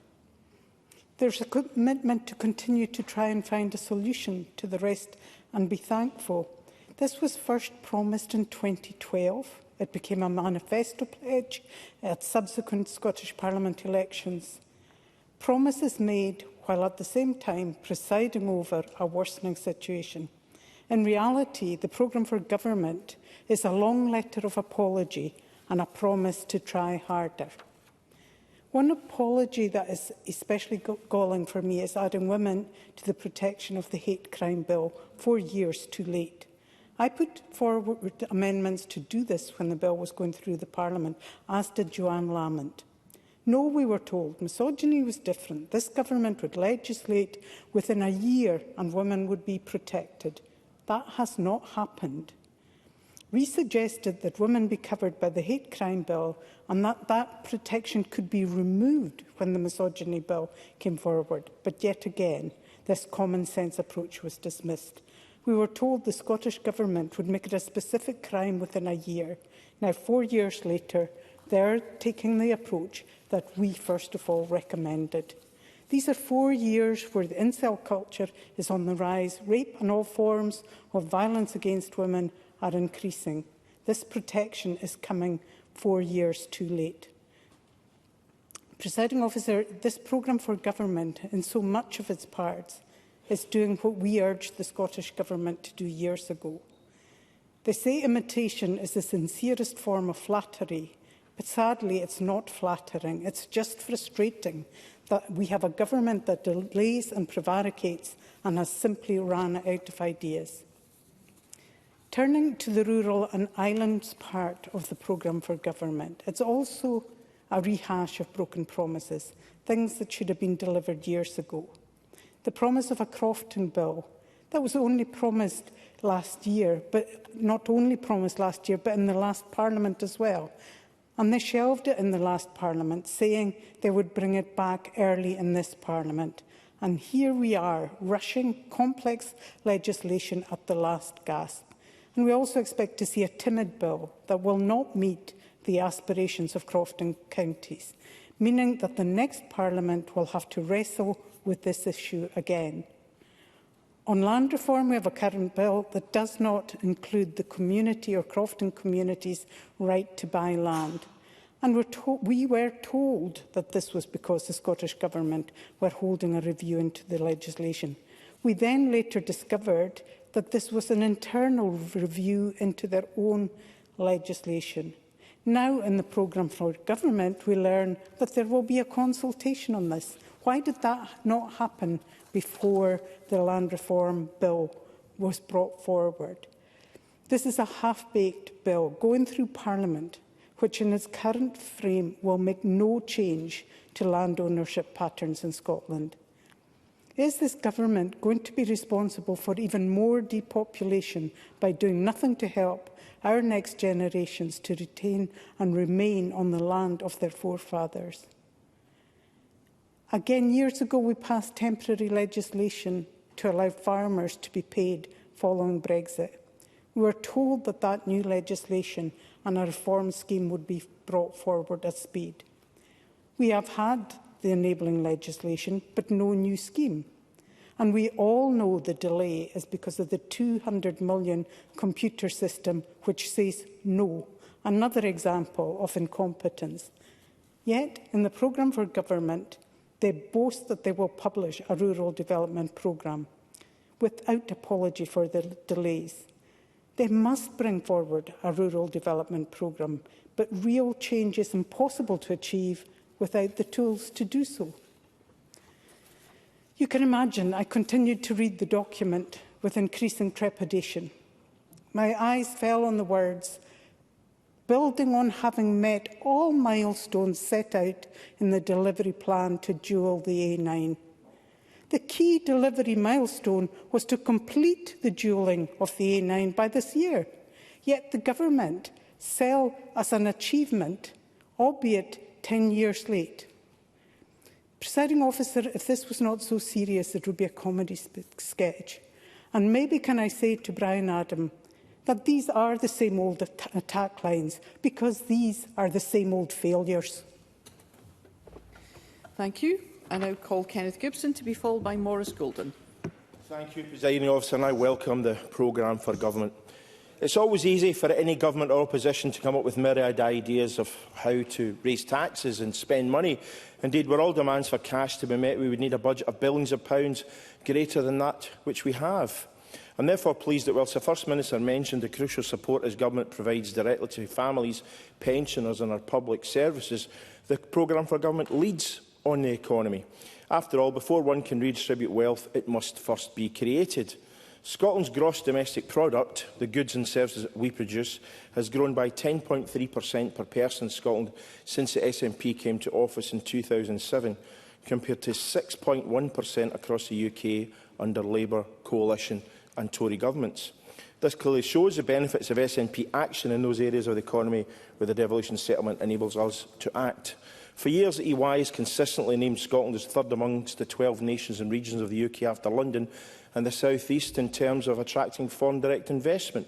This has been reflected in enhanced inward net annual migration of some 30,000 people a year, one-third of them from the rest of the UK. We need more people of working age to make their lives in Scotland. Brexit, as we know, remains a barrier to that aim.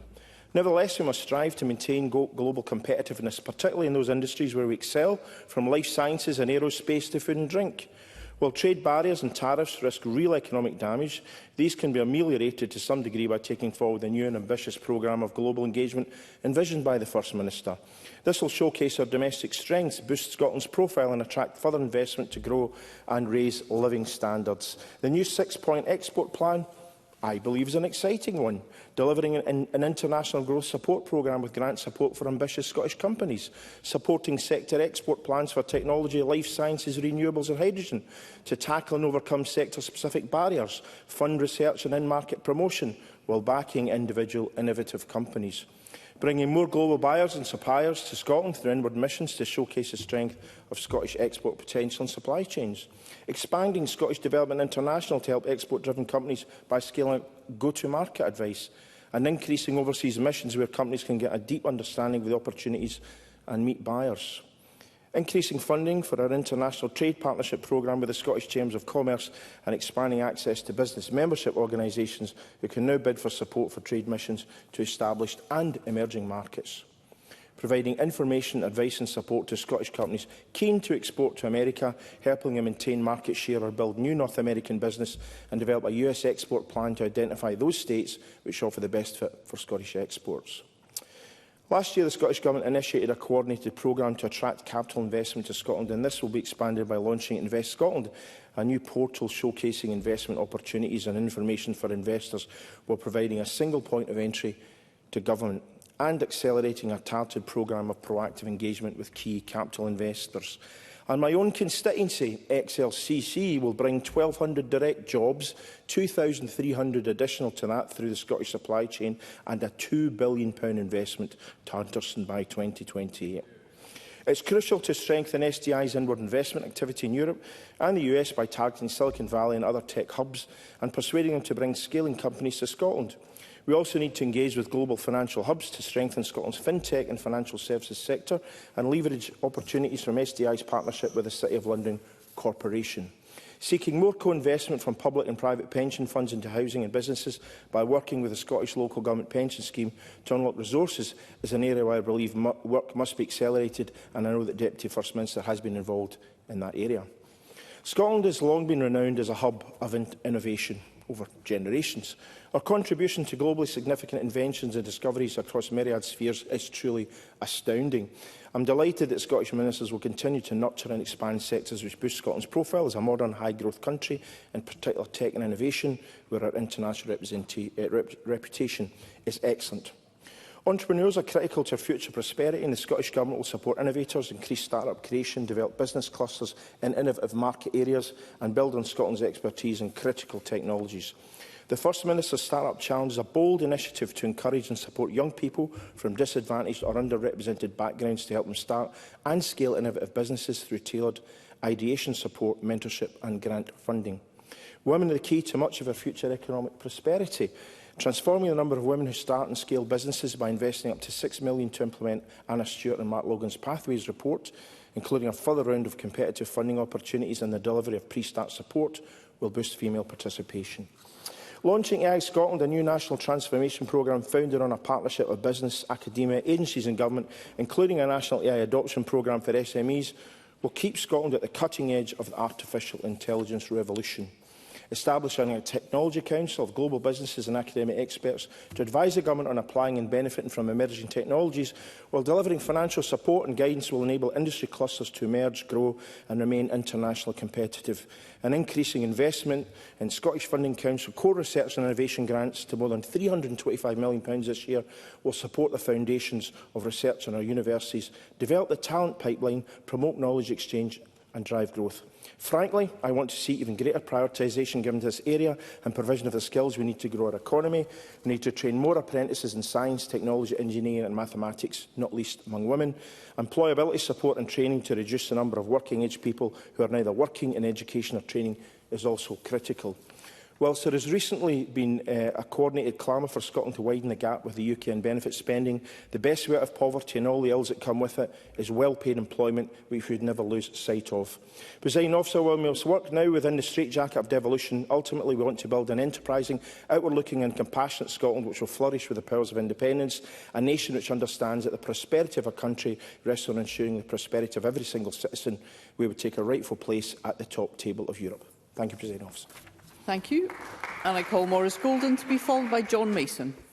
Thank you, Presiding Officer. I will use my time today to speak up for the need for greater and more urgent climate action.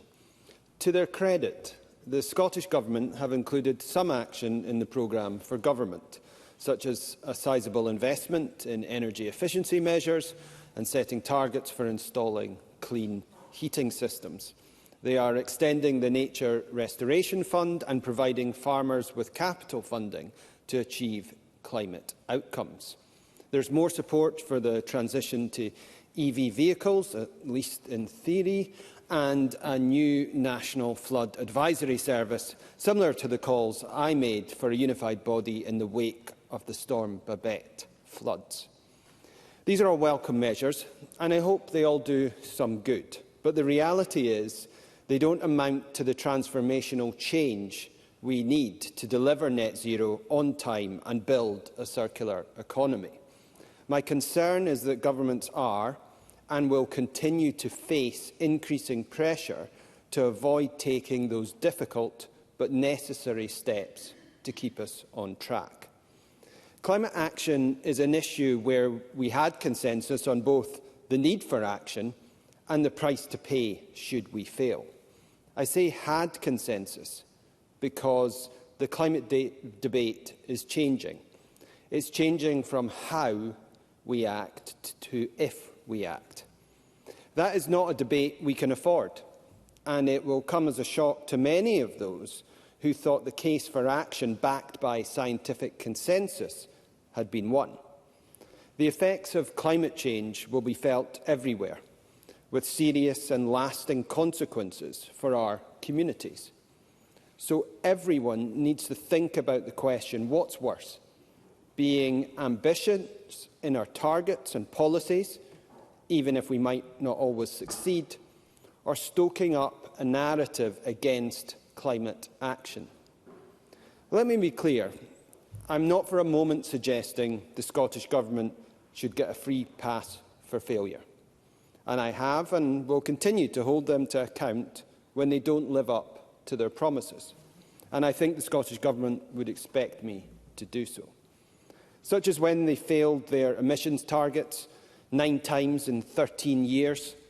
That's disappointing, to say the least, as is the fact the annual emissions targets have now been scrapped altogether, along with the interim net zero target. Happy to. Cabinet Secretary. I'm grateful to the member for giving me. I have an enormous amount of respect for him and his views on this issue. But is he at some point in his speech going to actually deal with the elephant in the room, that the Conservative Party throughout the UK are walking away from net zero and the arguments for that? And Kenny Badenoch's made that quite clear. And every single time a difficult decision comes to this chamber from the Scottish Government, the Scottish Conservatives vote against it. Now, I respect his personal position, but does he feel a degree of discomfort about his party's? Maurice Golden. Well, what I say to colleagues around net zero is U-turn if you want to, but this MSP is remaining committed to tackling climate change. But back to the Scottish Government, because that's essentially what we're here to discuss. We have the rather strange and intriguing position of the Scottish Government repeatedly failing to meet the 2013 household recycling target. Now, that's not a misquote from me, that's from 2013. And to be honest, if we can't meet the 2013 household recycling target, we can't ask members of the public to put something in a bin in their house or near their home, then there is no chance of tackling net zero. We've also had the same story on the circular economy, where we had a circular economy bill watered down to dealing with just waste and litter, albeit important matters, Mr Fraser.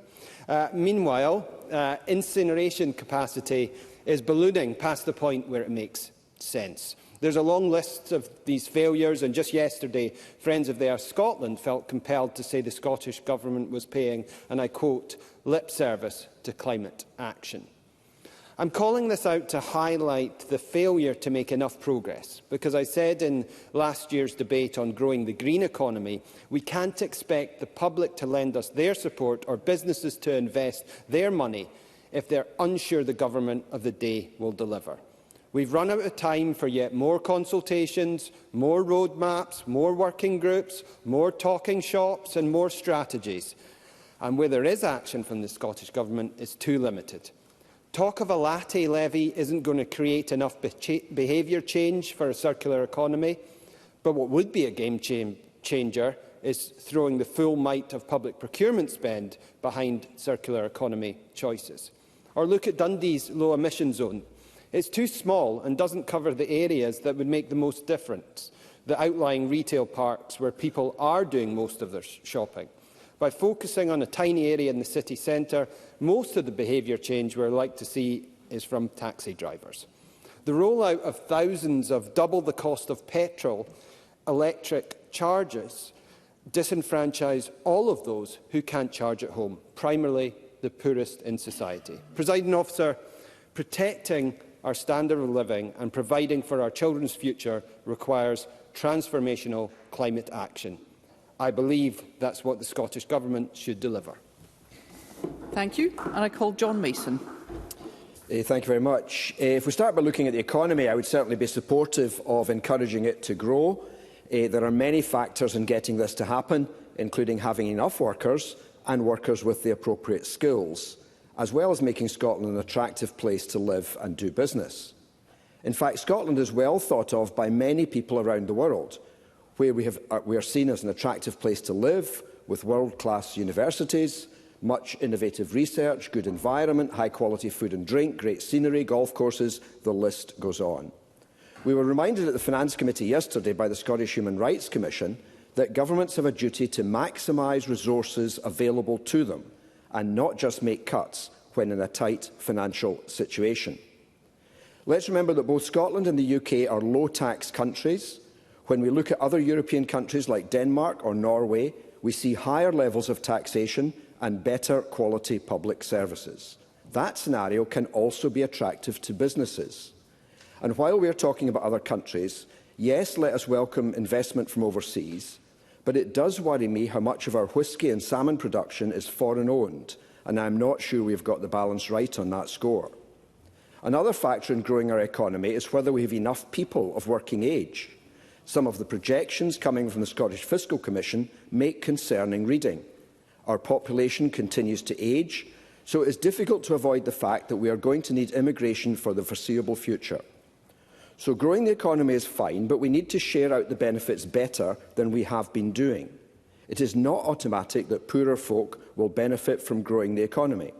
So I was encouraged when the First Minister said in his statement yesterday that he wants to see a fairer Scotland, with Scotland's growing wealth shared more fairly.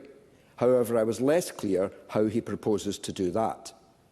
Therefore, we come on to the next big theme in the programme for government, eradicating child poverty.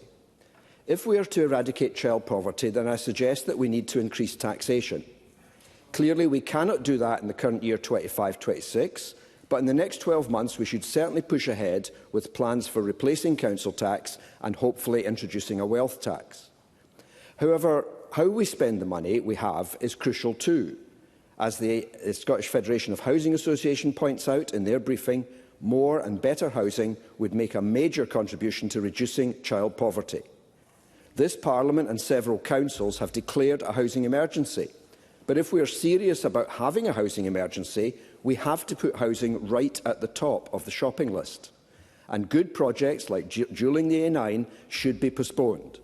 If we do not take that kind of action, I really question the point of saying that we have a housing emergency if it makes no difference to how we spend our money. I would urge the Government to take real action and really put its money where its mouth is. Thank you. Thank you. And we move to winding up speeches, and I call on Jamie Green. Thank you, Presiding Officer. Apologies for popping out for a brief break. I have the joys of speaking twice in this debate, although I may have to get used to the deafening silence after I've spoken, which I'm sure I will over time. But to be fair, it's looking quite slim on the other side of the chamber these days anyway, so I did mention in my opening remarks that my remarks today would be twofold in nature. My opening speech very much centred around, hopefully, some common ground on economic growth. And it's actually been really good to hear some quite bolstering comments made across the chamber, including from the government benches, on that. But equally, I wanted to focus on my closing remarks about the issue of public sector reform and how we target government interventions to really genuinely tackle the issue of eradicating poverty, which again is an admirable ambition. Simply throwing money at a problem doesn't always solve the problem. And the reason I say that is because I have sat in the Public Audit Committee of this Parliament for some time now, and we now know that the devolved welfare bill is accounting for around encroaching on 15% of the entire Scottish budget, and that is likely growing, as is the case when you devolve issues. But as I know firsthand, poverty isn't just necessarily about how much money you have in your pocket on any given day. Poverty is complex and it's wide-ranging. If we solely see this issue through the prism of finances, and by that I mean day-to-day finances, then it makes it incredibly easy for the government to attribute its lack of progress on eradicating it through the prism of finance as well. It makes it all too easy for the government to blame other governments and other parliaments for its inability to eradicate it. But poverty is much wider than that. Poverty of health, poverty of opportunity, of circumstance, of safety and of personal household resilience. These are just as important. Let me take some examples. Mental health. 21% of adults living in Scotland's most deprived communities are more likely to report 2 or more symptoms of depression compared to those living in the least deprived areas. What about addiction? According to the Poverty Alliance, people living in our most deprived communities are 18 times more likely to experience problem drug use. 18 times more. What about adverse childhood experiences? I'm very short on time. Children in the most deprived areas of Scotland are 20 times more likely to be care experienced. What about poor circumstances? Housing quality, housing availability, housing affordability. These are also major causes of physical, mental and financial health issues. And that national shame, and it really is our other national shame as a country, which sees thousands of Scottish children living in temporary accommodation because there are no suitable permanent homes for them. What about the crisis in our college and university sectors, a point made by Pam Duncan-Glancy? Many of these great institutions are facing the wall financially, when surely upscaling and retraining our workforce should be the #1 priority of government. Young Scots of today are the business leaders of the future. I would say to government, fix these problems and you fix the economy. And that's why I move on to comments made earlier by the, as credited to the WISE group. And if you get the chance, do pop out and chat to them outside the chamber. What they're saying to us is that targeted, data-rich interventions which result in a one-to-one tailored mentoring opportunity with vulnerable households is the only way that we will really turn the tables on poverty. Practical measures, not programmes for government, will fix this problem. In their own words, poverty in Scotland is not just about income. It is about the grinding reality of being trapped in a bureaucratic labyrinth where the help on offer is confusing, disconnected and often dehumanising. They describe Scotland's public sector as an exhausting maze of silos and short-term fixes. Those are entirely their words, not mine. And that's an organisation that's funded by the Scottish Government. How true? The reality is there's no real one-stop shop to help you these days, with housing, with energy, with debt, with childcare, mental health issues. People are simply passed from pillar to post, from one agency to another, endless bureaucracy and red tape, and never actually getting the interventions that they need, those targeted interventions that reflect the uniqueness of their own personal circumstances. And that's why the WISE Group are rightly calling for integrated public services and one-to-one assistance and mentoring programmes. They actually say that the money is there to give the government credit, but they claim that the political will perhaps is not. These public reforms need to take place sooner rather than later, and I hope that there is cross-party support and will for these reforms. Now, the government's motion today, I think, fails to acknowledge the nearly 2 decades of the SNP's dominance in Scottish politics, because it doesn't really acknowledge that radical change needs to accelerate at pace. And whilst I agree with much of what is said in many of the other amendments today, we won't be supporting the Green or Conservative amendments, but I am happy to support the Labour amendment today because I agree that regional economic development and growth and using technology to do so are one way to accelerate economic growth, particularly in the areas that we mutually represent. I think growth and targeted intervention are the 2 themes I want to close on. Poverty is complex, but that also means that the government must spend its money wisely and to those who need it most. As I will close on the words of the WISE Group when they said that we have the data, we have the tools and we have the models. What we don't have yet is the political guts. And doesn't that just sum up 18 years of government? Presiding Officer, thank you. Thank you. And I now call on Maggie Chapman. Thank you, Presiding Officer. We stand today at a crossroads. In the face of accelerating climate breakdown, deepening economic inequality and relentless attacks on the rights of the most marginalised, the choices we make now will define our future. Our constituents, our communities, our country need us to choose hope, to choose justice and to choose radical action to transform the structures and systems that drive social inequality and environmental degradation. We need bold, urgent action towards a very different model of economy and society, where people and planet are valued and supported, and where social, environmental and economic justice are seen as one and the same. You cannot build a green future on a foundation of poverty, wages and insecure housing. You cannot deliver a just transition for our climate without justice for workers, those in the North Sea, but also those in care homes, in our communities. You cannot claim to restore nature if the communities who live closest to it are locked out of land ownership and democratic power. This programme for government takes some important steps forward, and we've heard lots about that over the last couple of days. But it could have done so much more. Where is the courage to confront fossil fuel interests head-on? Where is the urgency to democratise our economy, to bring energy, housing and land into public hands where they belong? Where is the ambition to redistribute wealth so that those who have profited from crisis pay their fair share for recovery and our public services are resourced appropriately? We have so much more work to do. Rather than just tweak around the edges or manage decline, we must transform our economy and society, because we cannot allow net zero to mean zero hope for communities already struggling.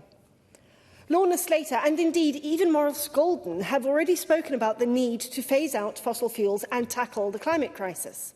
We know from bitter experience that we cannot rely on voluntary corporate cooperation or vague timeframes given the urgent action required. We need a planned state-led transition away from oil and gas with guarantees for workers and their communities, their voices at its heart. Just this morning, those of us who attended the Spice Breakfast discussion heard about how the climate crisis is a public health issue, the biggest public health issue we face. The failure to act will lead to the worsening of our physical and mental health of us all. And it will also put additional pressures on our public services, not only our NHS, but all of them. We cannot let our well-being, never mind the planet's survival, be left to market forces and corporate pledges. The reliance on private sector investment and market mechanisms reflects a belief that just tweaking around the edges of the systems we already have will deliver the results we need. Scottish Greens believe instead that we need to challenge the economic system that underpins the climate crisis and social inequalities that are all too apparent in our society today. There is also no meaningful move towards public or community ownership of key sectors like energy, housing or land. And, of course, Rhoda Grant talked about some of this, the desperate need for land reform in her contribution.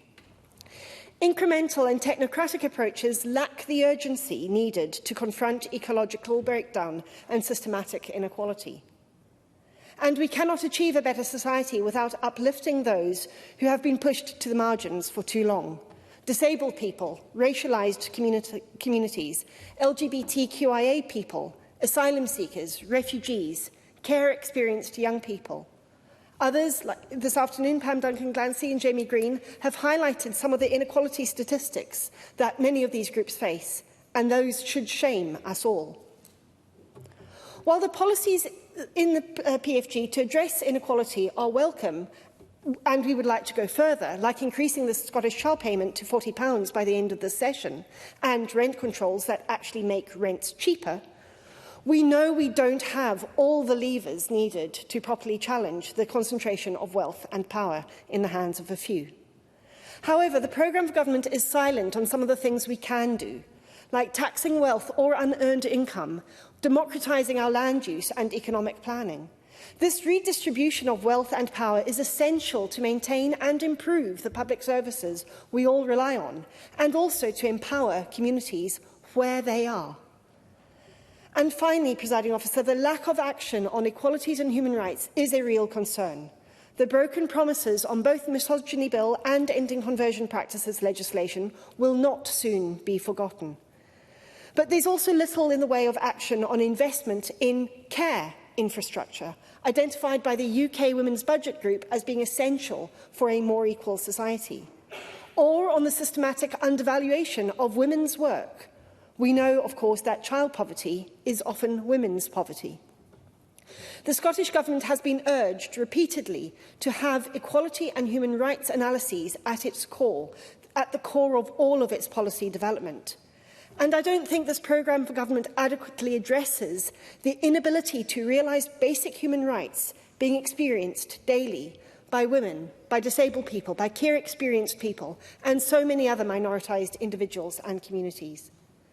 That's why we will keep pushing, not for policy tweaks, but for a different kind of politics, a politics that listens, that empowers, that tells the truth, that we cannot have a healthy society in a dirty economy, that we cannot live well on a dying planet, and we cannot save that planet without justice for all who live on it.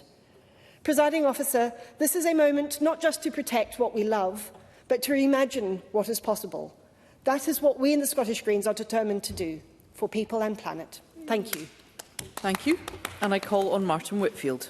I'm very grateful, Presiding Officer, and I welcome this debate. And actually, to follow on from Maggie Chapman's discussion about the human rights element, it is interesting to note that in the opportunities that legislation has had most recently with the Housing Bill and indeed with the Education Bill, one of the challenges for this government is why the UNCRC is not being adopted into all of those areas, which was assurances that were made. But that's perhaps a discussion with the Cabinet Secretary on another occasion.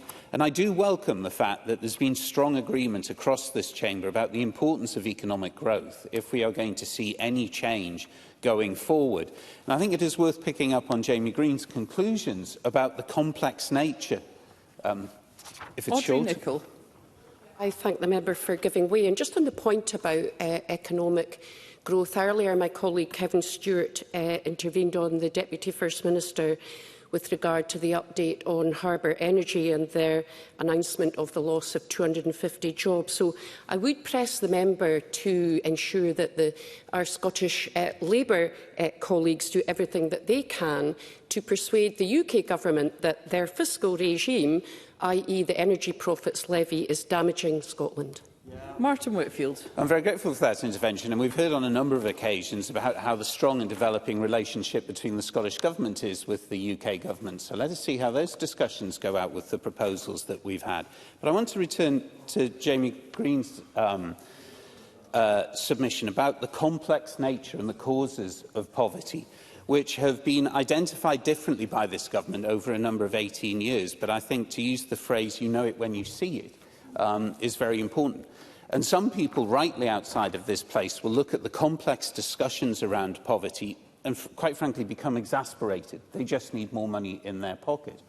But I think it is beholden upon those of us in here, and particularly beholden upon the Scottish Government, to look with the reality of the complex natures. We've had the discussion, John Mason raised the massively important question of housing and the complex interlinking parts that the jigsaw makes. And indeed, the references made in the Liberal Democratic amendment talk about devices that are available for us to identify that. And perhaps this, if nothing else from this programme for government debate can go forward, is that if you are sure... Stephen Kerr. Well, I'm grateful to Mark Whitfield for giving way, but you're talking about poverty. Kenny Gibson summed it up really well, which we should all agree on, that the best route out of poverty is a well-paid job.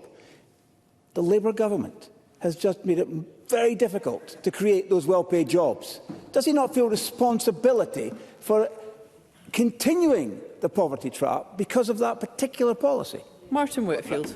I'm always grateful to take an intervention from the member, but I also look at the pay rise that the UK Labour government has given to some of the poorest paid people across the whole of the United Kingdom and the rise of the minimum wage. So, well, he indicates from a sedentary position, give with one hand, take with another, but the reality is the money must be raised following the disastrous, the catastrophic economic situation that the UK government were left in by the previous party that entertained that. I want to talk about the 4 priorities, and I am now very conscious of time, Presiding Officer. And I welcome the Scottish Government's decision to concentrate on eradicating child poverty, growing the economy, tackling the climate emergency and ensuring high-quality, sustainable public service. And in particular, with regard to that last element, it would be beneficial, I feel, for the Government to organise a debate about how that can be achieved. But I do want to raise the absence this year of what has existed in the past by way of a judgment on how well it's been achieved. Previously, we've had First Minister's mandate letters. In essence, a personalised letter to a Cabinet Secretary setting out the outcomes that were expected of that Cabinet Secretary, how they were to be achieved, and the time period in which those achievements had to be made. Now, clearly we have a very finite time period of 12 months. So I wonder whether the Cabinet Secretary is able to explain why we've not seen the mandate letters this year for the programme for government, because we had the ones published for the previous one. I would indeed like to see the follow-up, because it is an accountability mechanism. And I think an accountability mechanism is extremely important. And indeed, the Deputy First Minister, in an intervention, talked, when pushed about the trade deal from Murdo Fraser, talked or turned it round to talk about failures of mandates in not complying with manifestos, which has been an aspect of a significant number of the contributions that have been given today, where previous manifesto promises made by this SNP Scottish Government have been failed to be delivered. And we've heard causes about the lack or the potential shortage of a workforce. And yet, as Pam Duncan-Glancy rightly pointed out, the 84,000 people, young people in Scotland who are not in education, employment or training are a pool that, when we look at the contributions requested about apprenticeships and about skills development for what this country needs going forwards, would be a marvellous place to start. So will we see 84,000 people, young people, in training in 12 months' time. And I set that challenge down as I come to my termination, presiding officer, along with a number of other broken promises. And if I can, I will finish with what I think was one of the finest contributions and the one that will stick with me from Rhoda Grant. This programme for government is a long letter of an apology and a promise to do better. I'm grateful. Thank you. And I call on Liz Smith. Thank you, Presiding Officer. Now, barring political accidents, and I know these can happen from time to time, this will be the final contribution that I make to a programme for government debate. And if my record... Don't just get too excited just yet. If my records are correct, I think I have spoken in every single programme for government since I was elected in 2007. And I look back at what was being said on that occasion when the late Alex Salmond addressed this Parliament, and he said this, and I'm going to quote it: "A minority government can propose and lead, but it cannot compel or dictate. And as such, a programme for government should seek to persuade rather than assert the domination of one party." He went on to say that the SNP should be judged on competence, on consensus and on vision. And that central to all of this was the economic strategy, which would be lower tax and regulation on business, boosting the nation's skills and boosting enterprise. And members can look back at the rest of the transcript. Of course, at the same time, John Swinney was Cabinet Secretary for Finance, Employment and Sustainable Growth. And he made several speeches at this time with concerns about the weak growth in the Scottish economy and the fact that the Scottish economy was underachieving. He said he wanted to focus on supporting business and his ambition to deliver a smaller and more effective government for Scotland. Well, that was then, and this is now. With regard to supporting business over the last 2 decades, it's been a pretty dismal picture for the Scottish Government, although I do note some encouraging signs amongst the business leaders who believe that there is now a slight change of focus from the Deputy First Minister to listen and address a lot of their concerns. But they might well be concerned because they have witnessed a progressively higher tax burden being imposed on hard-working Scots over many years without the requisite improvement in public services, or widening the tax base, and I know the Deputy First Minister is concerned about that. They saw an 8.3 real terms cut in the economy portfolio 2 budgets ago, when the real terms increase in the overall budget was 2.2%, further cuts this year to the enterprise, trade and investment budget, and failure to pass on business rates in full. Now, I listened very carefully to what the Deputy First Minister said yesterday and what she said today. That inward investment is strong and that Scottish enterprise is working hard to stimulate growth in the business sector. But she also implied that when it came to difficult choices facing the government, there had been less success with the skills agenda. And I would agree with her on that point, because there's not been nearly enough focus on cutting out waste, billions of pounds of waste, and replacing it with a preventative spend. And I do think that the Scottish Government has to be much more focused on stopping that waste and think far more about the benefits of preventative spend. For example, how many people in the world of sport just now are complaining about the cuts to budgets ahead of the major events like the Commonwealth Games, the Tour de France and the Euros, and how wonderful it is that Scotland is going to be hosting this? But they were assured of certain budgets within sport, and so far the promises are wearing very thin. And with regard to John Swinney's promise in 2007 to ensure that Scotland had a smaller and more effective government, the facts speak for themselves. The tentacles of the state within Scotland, particularly with regard to social policy, have only ever been increasing. And of course the size of the state has burgeoned through the growth of quangos, a leviathan and unreformed public sector. And of course we know that since 2022 we now have 500 additional civil servants in top pay grades. So much for smaller and more effective government. But of course, this programme for government, like its immediate predecessors, remains stubbornly fixed upon the social contract. All well and good in theory, but it can't be paid for. And as every economic forecaster is telling us, the main reason is this deeper and deeper fiscal hole because of the exponential rise in the benefits bill, predicted to be £1.3 billion over the budget amounted for 2025-26. Now, the First Minister, both yesterday and today on the radio was trumpeting the fact that he has got the public finances under control. Well, I'm not sure what economic briefings he's been reading, but it's certainly not those with a view from planet Earth. For example, having read the programme for government very carefully, I can find no detail of how the Scottish Government intends to pay for its welfare spending, predicted to be £2 billion in deficit by 2030. Nor, as the Fraser of Allender Institute pointed out yesterday, was there any real detail about the delivery timetable for the mitigation of the two-child cap, and likewise, we don't have final details about the public sector pay deals. And if there is one current example of the damage from fiscal pressures, then it's what's happening in our university and college sectors. Not just with the high-profile case of University of Dundee, but the pernicious underfunding which is affecting colleges and university courses, teaching grants, research, and obviously the morale of all those who work in these sectors.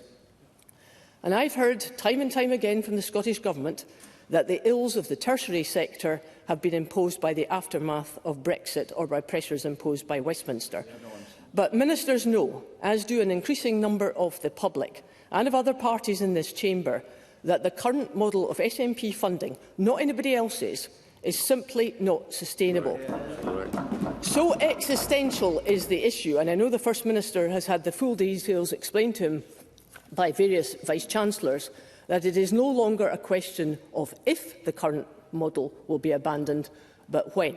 Because we cannot go on with a model that is undermining the very future of our colleges and universities and which discriminates against domiciled Scots because of the artificial place on caps. So I'll finish on that point, and I hope I will, in my future career, be listening to debates rather than speaking. Thank you, Ms Smith. And I call on Shirley-Anne Somerville to wind up. If you could take us to 5 p.m, Cabinet Secretary. Thank you very much, Presiding Officer, and I'm grateful to all the members who have engaged constructively in the debate today, focusing, as I think we all have been, perhaps from different perspectives, on the best future for Scotland. Now, as the Deputy First Minister has said in her opening statements, eradicating child poverty and growing our economy go hand in hand. Without one, you simply cannot achieve the other. And not only will a strong economy support investment in our ambitious anti-poverty measures and the public services on which we all rely, it will support a buoyant labour market which provides the opportunities for parents and indeed others to increase their earnings through fair work, a point made by Kenny Gibson and others.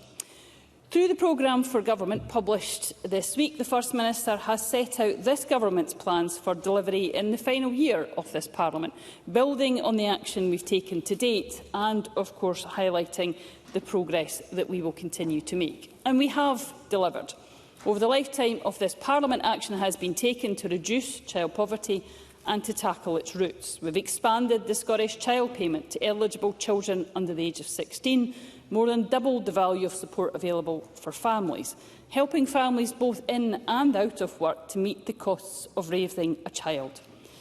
We've nearly doubled the number of funded childcare hours for all 3- and 4-year-olds and eligible 2s, helping to give the best start in life to every child and supporting more parents to access training, learning and employment. And we've helped deliver over 26,000 affordable homes towards our ambitious target of 110,000 homes by 2032, helping families access those warm, safe homes. We've supported 28,000 parents through our devolved employability services. And these and wider actions we've taken are making a difference to families and to our economic prosperity. Official statistics published in March showed that, despite the considerable headwinds that we faced, the proportion of children living in relative poverty has reduced, and the 23-24 rate is now lower than it has been since 2014-15, while the proportion in absolute poverty has also fallen, with the annual figure the lowest in 30 years. And our action is making a real difference to families. On average, households with children in the poorest 10% of households are estimated to be £2,600 a year better off in 25-26 as the result of Scottish Government policies. Presiding Officer, this Government is delivering for the people of Scotland. But I think it's also important to reflect on what the UK Government has delivered for the people of Scotland. And at this point, I want to mention Murdo Fraser and his praise of Brexit. Can I just point out to Murdo Fraser that modelling by the National Institute for Economic and Social Research estimates a 2.5% hit to GDP due to Brexit in 2023, 5.7% by 2035.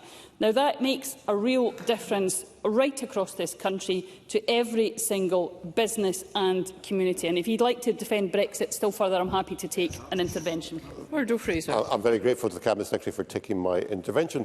What modelling can she point me to that gives the impact on the Scottish economy and public finances of independence, which would be, according to the Scottish Government's own economic adviser, Brexit times 10?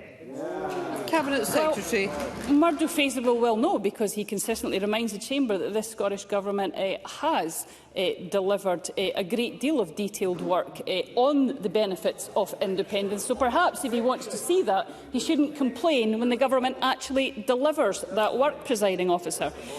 But also it's very important that we recognise the success within the economy. And that's why I think it is very important that we do look at earnings growth, and that median monthly pay for payrolled employees has grown by 2.6% in real terms, compared to 2.1% in the UK. So we are making a difference, Presiding Officer, despite the fact that the Tories have delivered Brexit and Labour are now defending it. And a number of people within their speeches have mentioned public service reform and the right to do so, Jamie Green and others.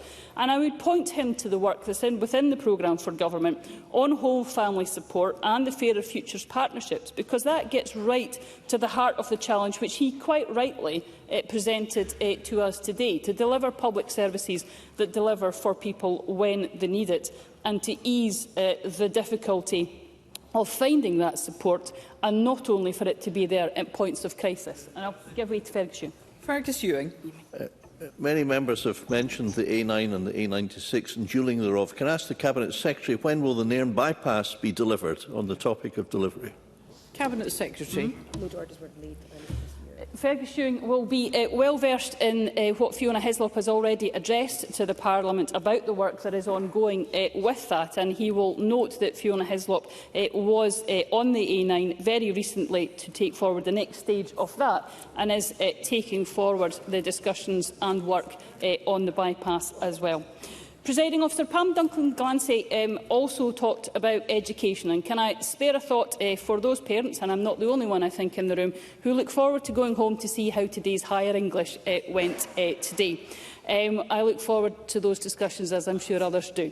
But it is, I think, important to look at what we have delivered in those areas. Record levels of literacy and numeracy attainment for both primary and secondary pupils, record low attainment gap in literacy for primary pupils and for secondary pupils at level 3 in both literacy and numeracy between the proportions of pupils from the most and least deprived areas. That's delivery for our young people. And, of course, 95.7% of school leaders entering a positive initial destination on leaving school. But if Pam Duncan-Glancy would like to explain to the Chamber how actually taking money away from, for example, from the under-22s, from the money that they are entitled to due to their disability, is going to help that young person, help that family and help them get into deployment, I'd be delighted to hear about it. Pam Duncan-Glancy. I thank the Cabinet Secretary for taking that intervention, and note that she quickly moved on from the attainment gap data as she saw me wish to intervene in this. And what I was going to ask is if the Cabinet Secretary would share with me concerns of families whose young people have sat higher today, who come from the poorer backgrounds, who are more likely to have poorer results because the attainment gap at higher, which the Cabinet Secretary has failed to point out, is now higher than it's been. Cabinet Secretary. Well, I'm sure, Presiding Officer, both the young people going through their exams and the vocational training and their parents will be heartened by the fact that 95.7% of school leavers entered a positive initial destination on leaving school, the second highest figure since Constance records began in 2009-10. Presiding Officer, many people have come to the Chamber, unsurprisingly, also asking us to deliver more in different areas. And that's where I'd like to touch on a point that Kenny Gibson raised again on coherence of policy. Economic incoherence was something I'm afraid we've heard quite a lot of today. A litany of demands for more money and disappointments about what's in the programme for government, but no suggestions on how to pay. And I would suggest, Presiding Officer, that this is all because members in other parties in this chamber don't actually believe that they're going to be anywhere near government any time soon. If they did, they wouldn't actually come forward with a list of things to do, but not constructive ways of how to deliver that. And I would also point out there's a policy inconsistency. If the member would forgive me, I usually do give way to him, but I'm running short of time. There's also a policy incoherence within this as well. And I would point to Murdo Fraser, who, to be fair to him, he's an exceptionally busy man, so he probably hadn't caught up with the fact that his members on a committee yesterday voted to make rent controls easier. Now, I have an enormous respect for my Scottish Green colleagues who have a very principled stance on this, and I will look forward to continuing discussions on it. At least theirs has been consistent. I'm not entirely sure where the members from the Tory party can actually defend that, but I look forward to those discussions continuing, Presiding Officer. And lastly, Presiding Officer, Martin Whitfield talked about accountability. The accountability for ministers and indeed for all of us, it's clear. It's the election. And with 1 year to go, I look forward, in fact I relish the fact of taking this government's record to the people and their vision for hope for the future. Thank you. That concludes the debate on Programme for Government, Building the Best Future for Scotland. It's now time to move on to the next item of business, which is consideration of business motion 17450 in the name of Jamie Hepburn on behalf of the Parliamentary Bureau setting out a business programme. And I call on Jamie Hepburn to move the motion. Move, Presiding Officer. Thank you, Minister. No member has asked to speak to the motion. Therefore, the question is that motion 17450 be agreed. Are we all agreed? Yes. The motion is therefore agreed. The next item of business is consideration of business motion 17451 in the name of Jamie Hepburn on behalf of the Parliamentary Bureau on timetabling of a bill at stage 1. Any member who wishes to speak to the motion should press their request to speak button, and I call on Jamie Hepburn to move the motion. Move, Presiding Officer. Thank you, Minister. No member has asked to speak to the motion. Therefore, the question is that motion 17451 be agreed. Are we all agreed? The motion is therefore agreed. The next item of business is consideration of Parliamentary Bureau motion 17452 on designation of a lead committee. And I ask Jamie Hepburn on behalf of the Parliamentary Bureau to move the motion. Move, Presiding Officer. Thank you, Minister. And the question on this motion will be put at decision time. And there are 6 questions to be put as a result of today's business. Can I remind members that if the amendment in the name of Murdo Fraser is agreed to, the amendment in the name of Lorna Slater will fall. The first question is that amendment 17437.4 in the name of Murdo Fraser, which seeks to amend motion 17437 in the name of Kate Forbes on Programme for Government, Building the Best Future for Scotland, be agreed. Are we all agreed? The Parliament is not agreed, therefore we'll move to a vote, and there will be a short suspension to allow members to access the digital voting system.